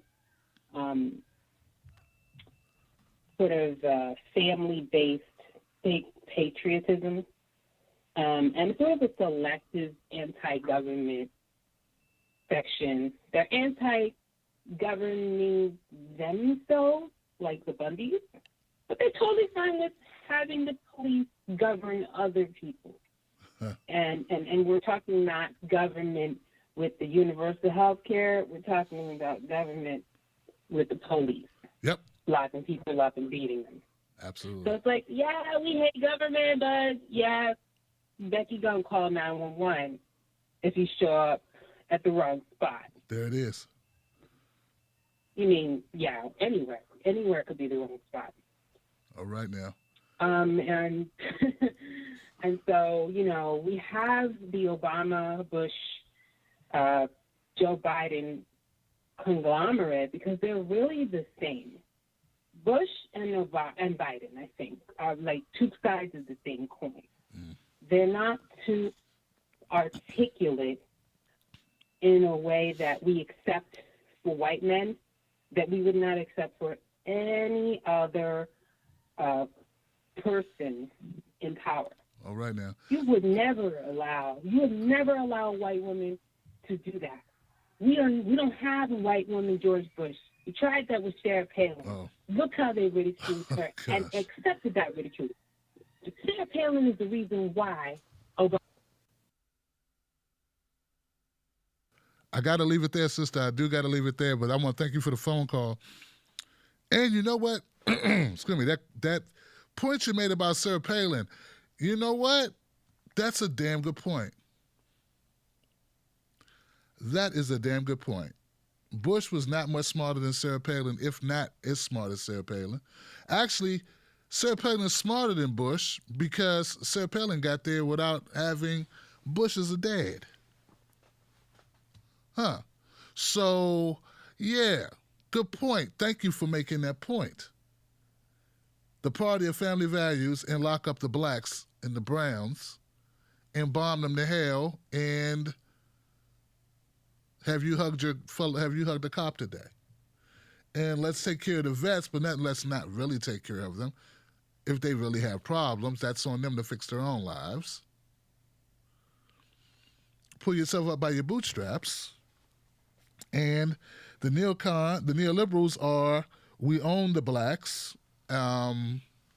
Let's deport you with a smile, right? Let's go to war just like the neocons, but let's be passionate with the bombs. We put smiley faces on the nukes, or the smiley faces on the drones. And we care Black Lives Matter until they don't. And calm down, we don't need any riots. Thank you for the phone call, sister. I appreciate it. 361, you're live on TV Tuesdays. What's your name? What's your comment?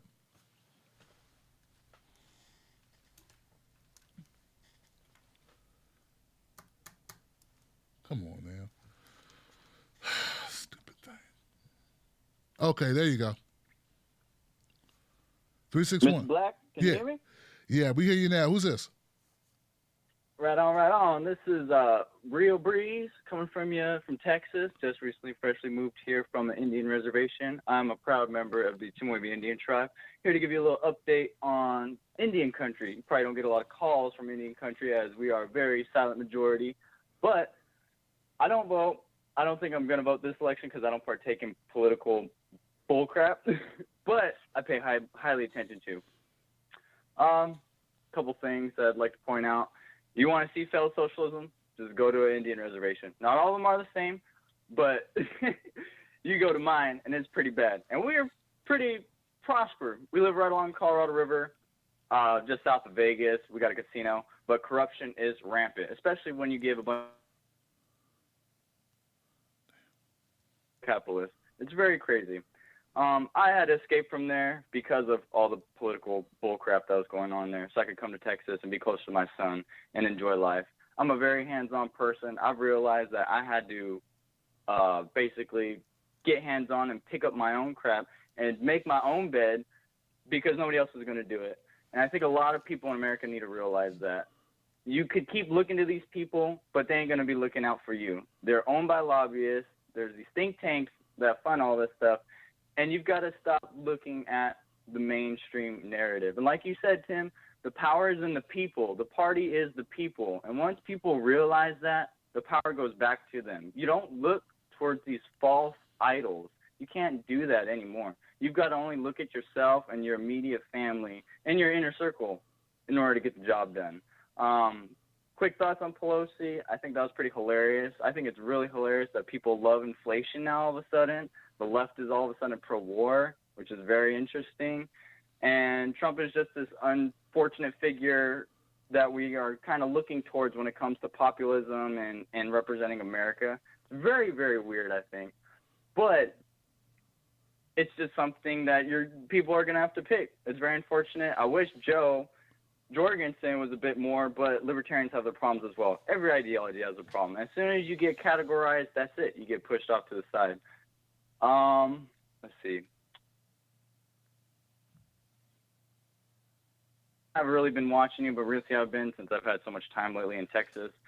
Got a stay-at-home job, which is pretty gnarly. Get to hang out with my son more. And, people just got to look to themselves if they want real change. You've got to do it on the ground. I've already walked shorelines down here and picked up bags of trash, bags of masks and trash, plastic bottles that nobody else is paying attention to. You've got to look at the little things and treat those things as you've just got to look at the smaller things and appreciate them.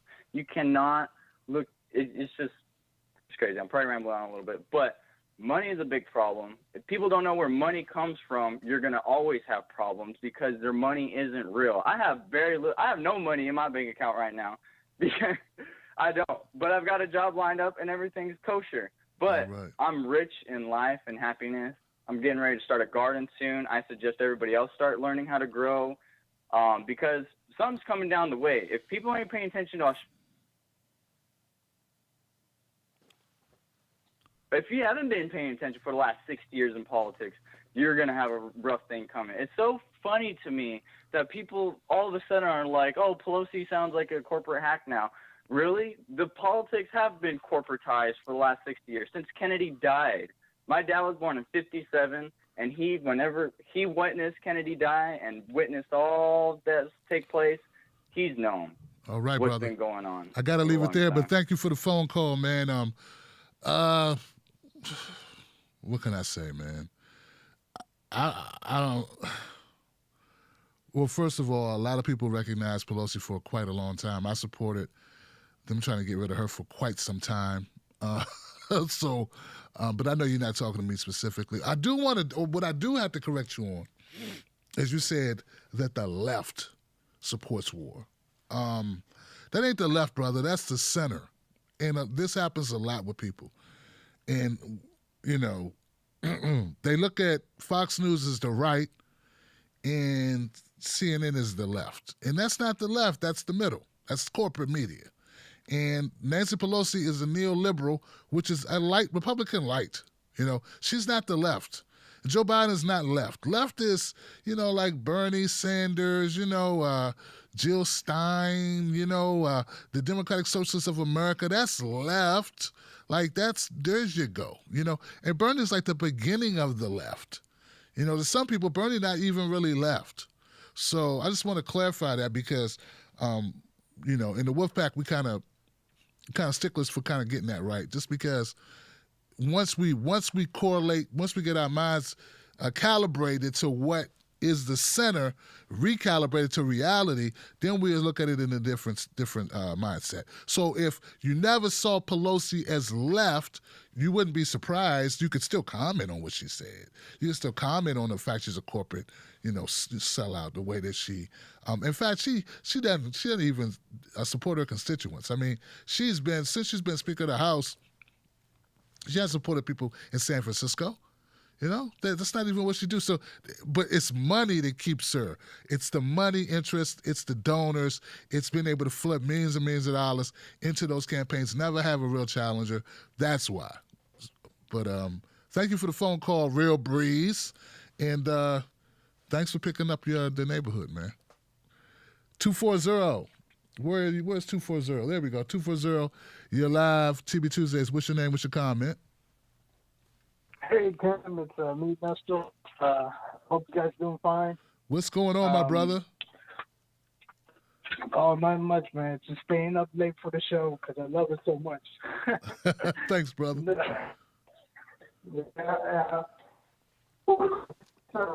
Topic. There's a lot of things talked about today that, it's like a few minutes of a phone call can't do it any justice. But I know the big thing right now is that UFC fighter. I don't know who the hell he is. I don't even watch UFC.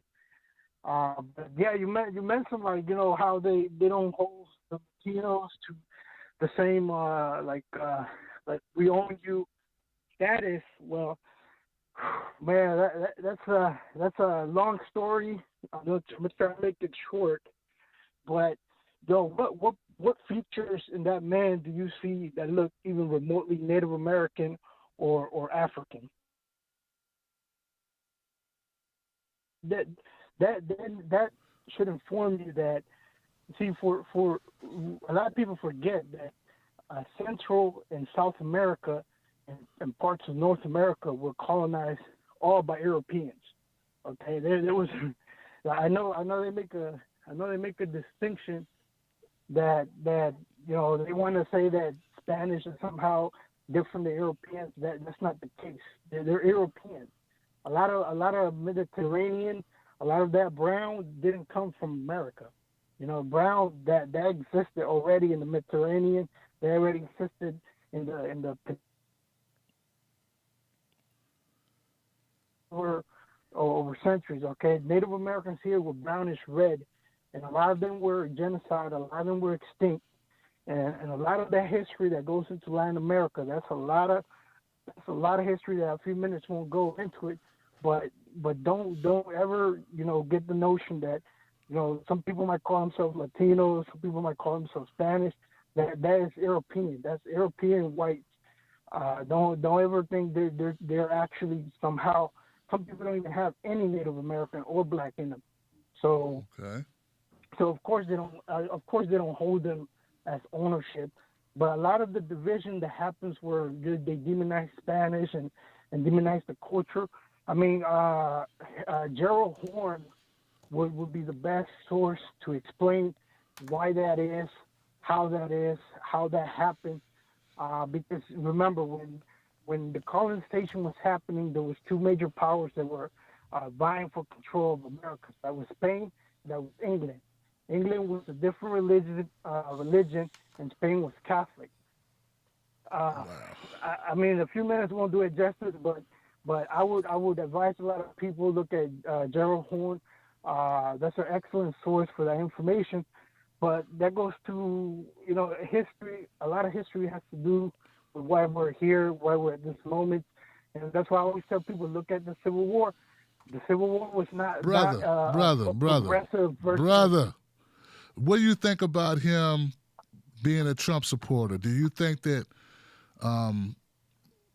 he's ostracized by his community or by other folks who may identify as Hispanic for a supporter of Donald Trump? Look at Texas. Okay, I'm gonna put Texas. No, it's a question. That's a yes or no question. Do you think he's ostracized because he supports Trump? It's not ostracized. That was my point, brother. That's it. That's the only point. That's the only point. Spanish, whatever. That's the only point we were making. That's what I noticed. Supremacy. A lot of that is white supremacy all over America, brother. It's not just North America. No, brother. Choosing Biden is also white supremacy. What's the difference? Exactly. This is where I was getting to the point. Okay, well, you talk for a while. Go ahead, brother. Point. Look, this is where I was getting to the point. A lot of people forget that the first Civil War was the Civil War between white supremacy and white supremacy. It was not between left, progressive, or conservative. It was not that. You got a lot of people to the war why Lincoln was assassinated because he wasn't white supremacist enough. He was killed by a theater actor who felt threatened that now he never even had slaves of himself, but he felt threatened that now they 90 seconds. So you have to look at how the Union treated black soldiers, how the Confederacy treated black soldiers. I mean, the people get left or progressive. That's not the case. That's not the case. The left has not yet won in America we have just won the battles, the small battles that have made small differences. But the left, 60 seconds. People that want equality, that want people to be treated like human beings, we have yet to win that war. And that's what people need to understand. I would agree with We that, have definitely. yet to win that war. I would agree with that, man. I got to keep it moving, but I appreciate the phone call. Woo, brother, you went, man, brother. That's, hey, I'm going to keep moving. 424. I'm about to talk about the Civil War. 424, you're live. TB Tuesdays. What's your name? What's your comment? This is Sean calling from LA. What's up, Tim? What's up, Sean? What's on your mind, brother? All right, first of all, Pelosi is shit. And it's good to see her on TV without her dentures clacking around. So it's good that she can get those tightened out. I don't know if you realize this, but you're partly responsible for what 10 happened there. seconds. The thing is, with Wolf Blitzer saying all that, Wolf Blitzer is not stupid, he's corrupt. And he knows that there's people in social media like you, like other shows, that are keeping it real, and your audience is growing and growing and growing. He looks at the numbers, he reads the comments. So he knows they're losing a bit of edge. So they got to at least pretend like they're going to tell the truth. And Nancy Pelosi is so stupid that she can't make the layup, because that was an easy question. Second, oh, God. You're killing me, son. talk about white supremacy all the time, but they don't go all the way into, what's the real deal with white supremacy. People think white supremacy is all about white folks just being superior. White supremacy is practiced in America. It's about capital. It's always been about money. They tried to enslave Native Americans. That didn't work. They even tried to enslave some Europeans. You remember we had a lot of people from Ireland coming over here as indentured servants. They could eventually get their freedom, but they needed them to pick cotton. They went over to Africa. Okay, they got slaves because the ones that made it were tough enough to work in the cotton fields. White supremacy, the race hate is a necessary thing in white supremacy, but it's a byproduct. The target of white supremacy has always been poor white people. Let me explain. The target of white supremacy, now all that shit that's brutal they've done to us, black folks in this country, and they've done to other races in this country, is all about the capital. They need to keep the poor white people, because they need a certain amount of poor white people to work and be cool, because the ruling class has always ruled America. It was just more fair earlier on. It wasn't ever always fair. The elites have always ruled this country. So that has been extended out. The cops being racist and all the white people being suspicious. This whole country is under white supremacy, but it's under this white supremacy where, no one's allowed to be a racist anymore. And so what's happening with that is,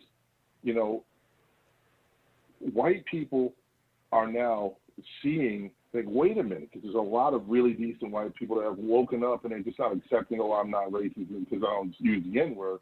They're starting to see what's going on. That's why we have the situation that we're doing. We're coming to a head. And that's why they're so afraid to have white, poor and working class white people meet up with poor and working class people of color, because you'll get together and white supremacy can't work well that way. Mm-hmm. And it's a real big push in this last throws of someone like Trump, not even Dog Wilson, who's basically coming out on TV and saying, hey, you know what, these guys are probably keeping out of suburbs and whatever, because that thing is dying. And there's enough decent white people that, and even the ones that were trying to turn away, can't turn away now, and now they're on the front lines too. So when everybody realizes that white supremacy is all about capital and control, then we can reach out to people and mend those bridges. And as a black man, I know it's hard after, I'm 46 years old, after going through all the things that I've been through. I've had a very good life, but I've seen how white supremacy works. And your show is dangerous. Others like you are dangerous because you're not going to fall for the bait of just, black this or no. That's the way they control you. The left has their part. Not the left. Excuse me. The neoliberals have their way of controlling us.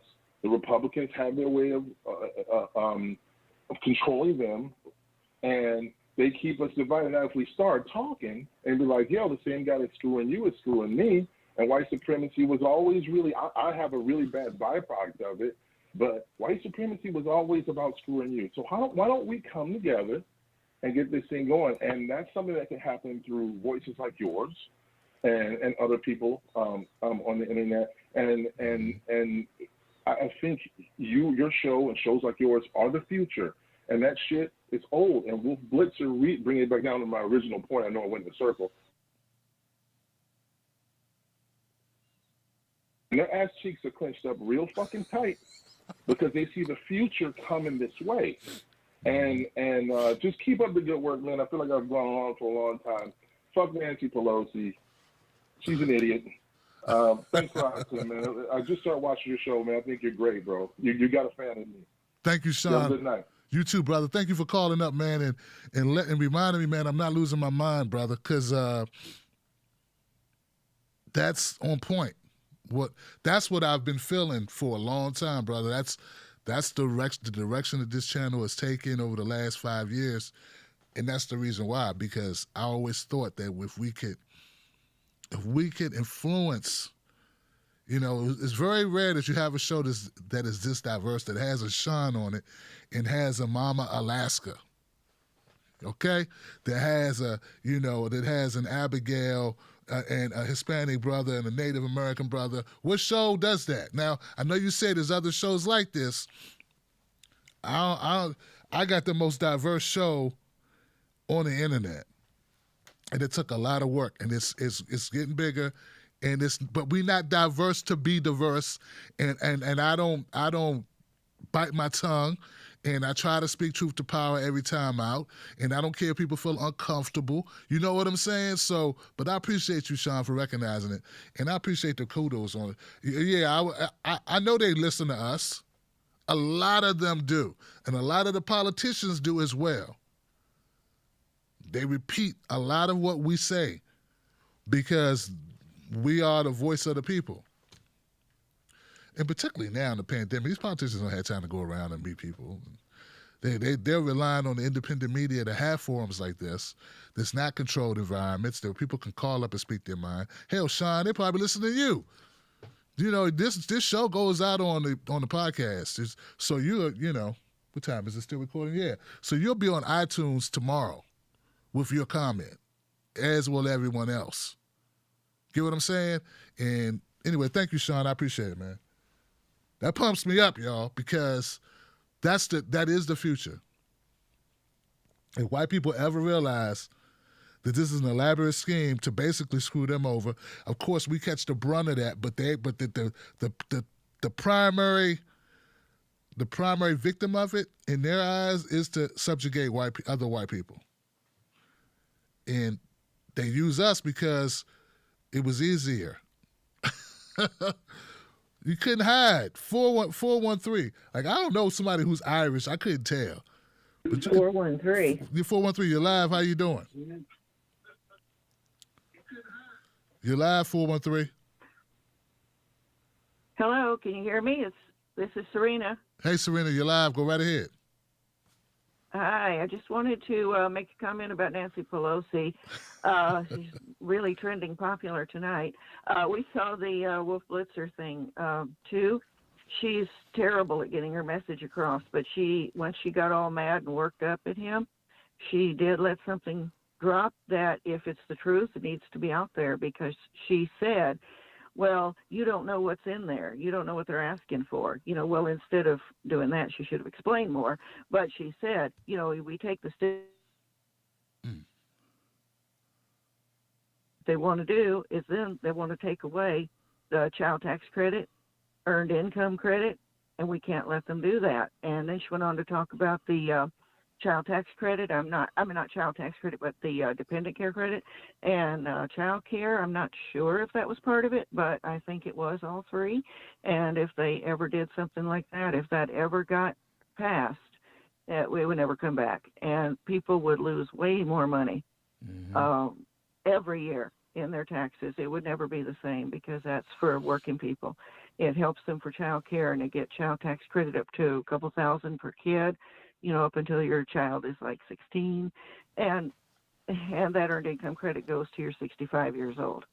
And if that was something, if that's some reason she's not agreeing, why do we not know about it? How come it comes out in a frustrated rant? Right. It seems like it should have come out. Yes. So yeah. So hopefully, if that is the case, maybe people will pick up on it and start questioning, and maybe she'll say something. And if she wasn't supposed to, she did. So it's out of the bag, and it needs to be talked about, because that's a terrible deal. And yeah, the Republicans know that the people need the money, so they might think, well, a lot of heat's going to go over there, and those Democrats are going to go ahead and go for it. No, we can't go for it, and we need the money just like everybody else. But you got to watch what's in the bag. You got to watch what's behind it. They can't be trusted. I mean, neither side really, but she needs to talk about it and get people's, knowledge up. Let people know what's going on, because she's got terrible optics. Thank you so much. Thank you, Serena, for the phone call. I appreciate it. We're getting pressed for time now, but I agree with you 110% if that's even possible. It's not possible, Tim. But yes, like I said, let me say it one more time. If she has pushback, explain your pushback. Don't just be offended that you're being questioned, and tell people that they're not smart enough, and they said, you're not at the pay level that I need to explain this to. You're not on the pay grade to know this. No, we need to know. And because, to your point, Serena, that's a very important fact, if that's true. And articulate that to the media, to the world, to the people, and let them know what Donald Trump's pulling. Or else Trump wins with you looking like a bubble-living elitist, a limousine liberal. Tell the truth, unless you don't have anything to say. 971, you're live. TV Tuesdays. What's your name? What's your comment? Hey, Tim, this is Brooke from Washington. Brooke, what's up, man? Today? I'm good, man. What's on your mind, Brooke? I'm doing well. A couple of things. The main thing I was calling about is just the way things are going. Obviously we're confirming a Supreme Court judge right now. One thing that Trump said during the debate is that he had more than 100 seats to fill. Mitch McConnell left him, that Obama, I guess, would have filled. It didn't happen. So he's filled those, and then obviously now he's got his third Supreme Court seat.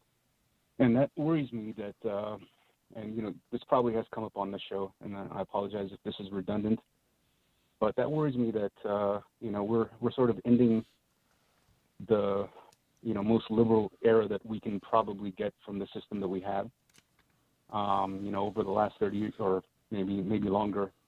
We've had sort of a socially liberal, fiscally conservative era.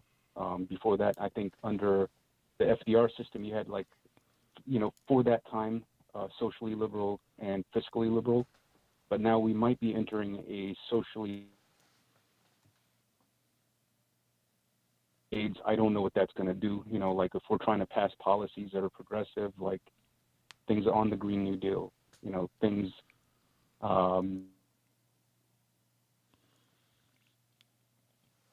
What little we have there, environmental protections, what little we have there. If someone takes those issues to court and they're struck down all the time, it just makes it a lot more difficult to achieve. And on top of that,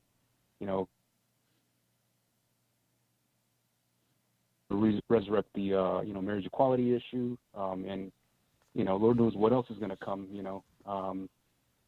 So.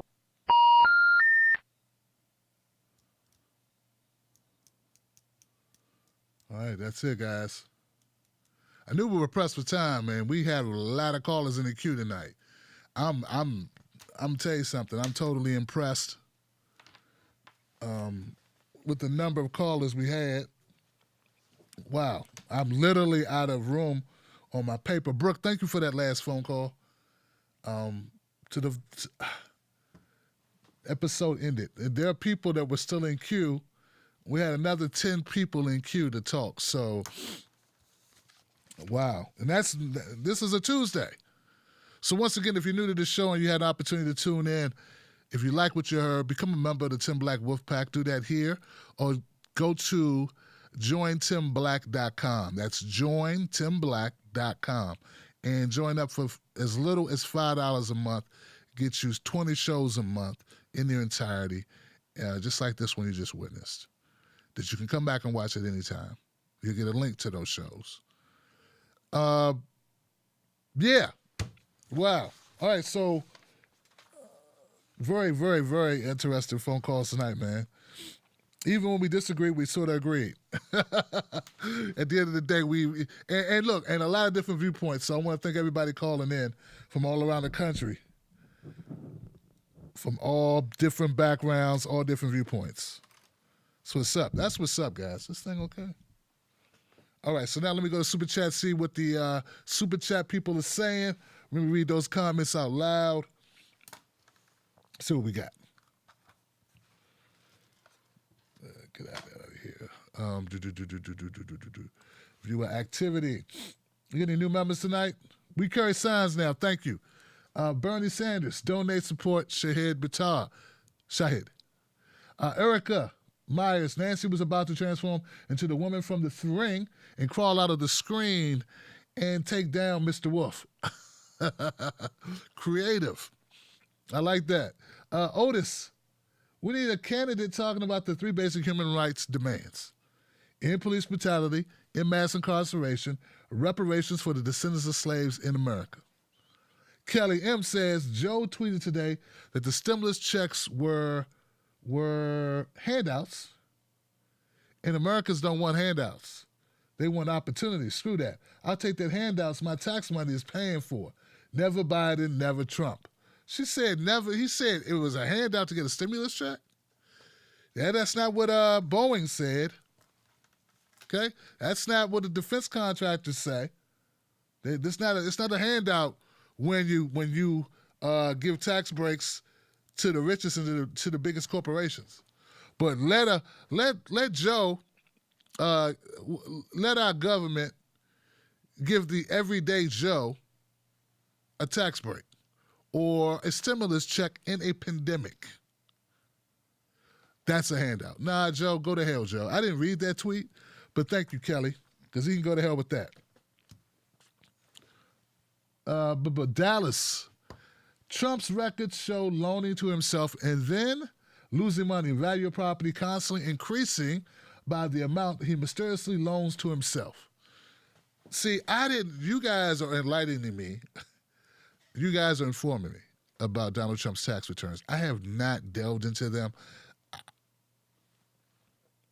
Interesting points, guys, and I just haven't taken the time to kind of get into those.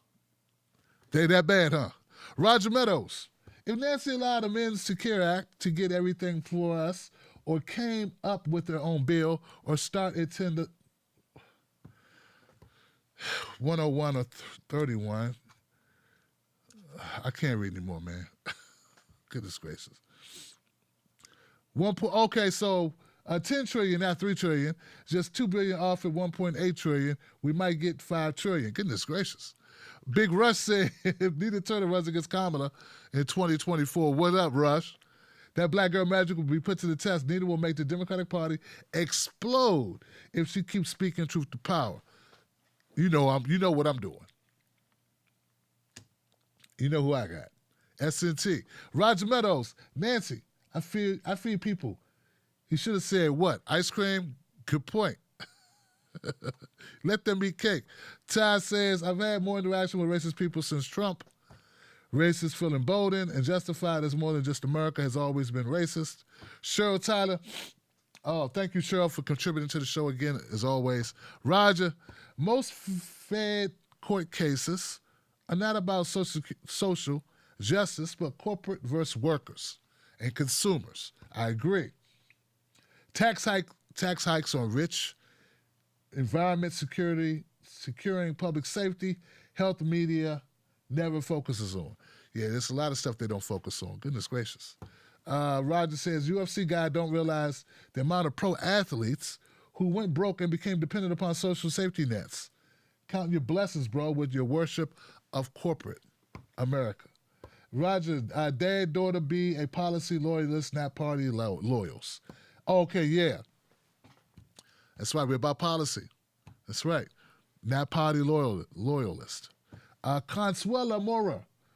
Consuela joined us. Thank you, Consuela. We got one new member. One new member? I thought we should have 10 new members of the show. What is going on? That's it. I'm going to have to bring in the, release the dogs. You know what? I'm just going to finish reading these comments. Corey Foster. These other guys have okay shows because they can talk. Tim has an awesome show because he can listen. Oh, not reading that part. But I thank you, Foster. He gets all the love. Trill South. Trill South, I was in Q, bro. Civil War Talk. I'll message on Twitter. Good work, bro. Trill South. Civil War Talk. Yeah, that's your thing, man, with the Civil War stuff. But check this out. We did good tonight. Like, by any barometer, any metric, I think we did a damn good show tonight. People called up. People spoke truth to power. I appreciate that I got so many different types of people from all across the country chiming in and speaking their truth and saying what's on their minds. That's the beauty of the show. That's the power of the show. That's going to make the show continue to grow. And we're going to become more and more of a force to be reckoned with. As Sean said, we got them people listening because they know they're on the way out. They know we the new breed. We the new school. You know, people say that they're fearless. People say that they're speaking truth to power. Okay, so you know, let your fruit. You know, we know the tree by the fruit it bears, right? So let's see what the fruit is of the tree that you're planting. Let's see what you're producing, because I know what we're doing over here on the Wolfpack. Independent media only Johnson. We're all Johnsons, and we're going to continue to grow. So thank you all for tuning in tonight. Don't forget, you can find me at Real Tim Black on Facebook and Twitter. I'm also on Instagram at Tim Black at Night. Tim Black at Night, guys. I'm doing it over there. All right. So shout out to everybody who tuned in tonight. I'll see you soon. If you got questions, if you join the Tim Black VIP text list, let's get that to 2,000. Well, get to the 2,000. What you do is you text the word cornbread to code 21,000. Text the word cornbread to code 21,000 to join the VIP text list. What else? I can't think of anything else, guys. Been a little bit under the weather, but we got to keep fighting, guys. I appreciate you. I love you. Stay safe. Remember, don't let nobody take your cornbread. Independent media only Johnson. And what else? I'll catch you on the next one. Wolfpack.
Wolfpack.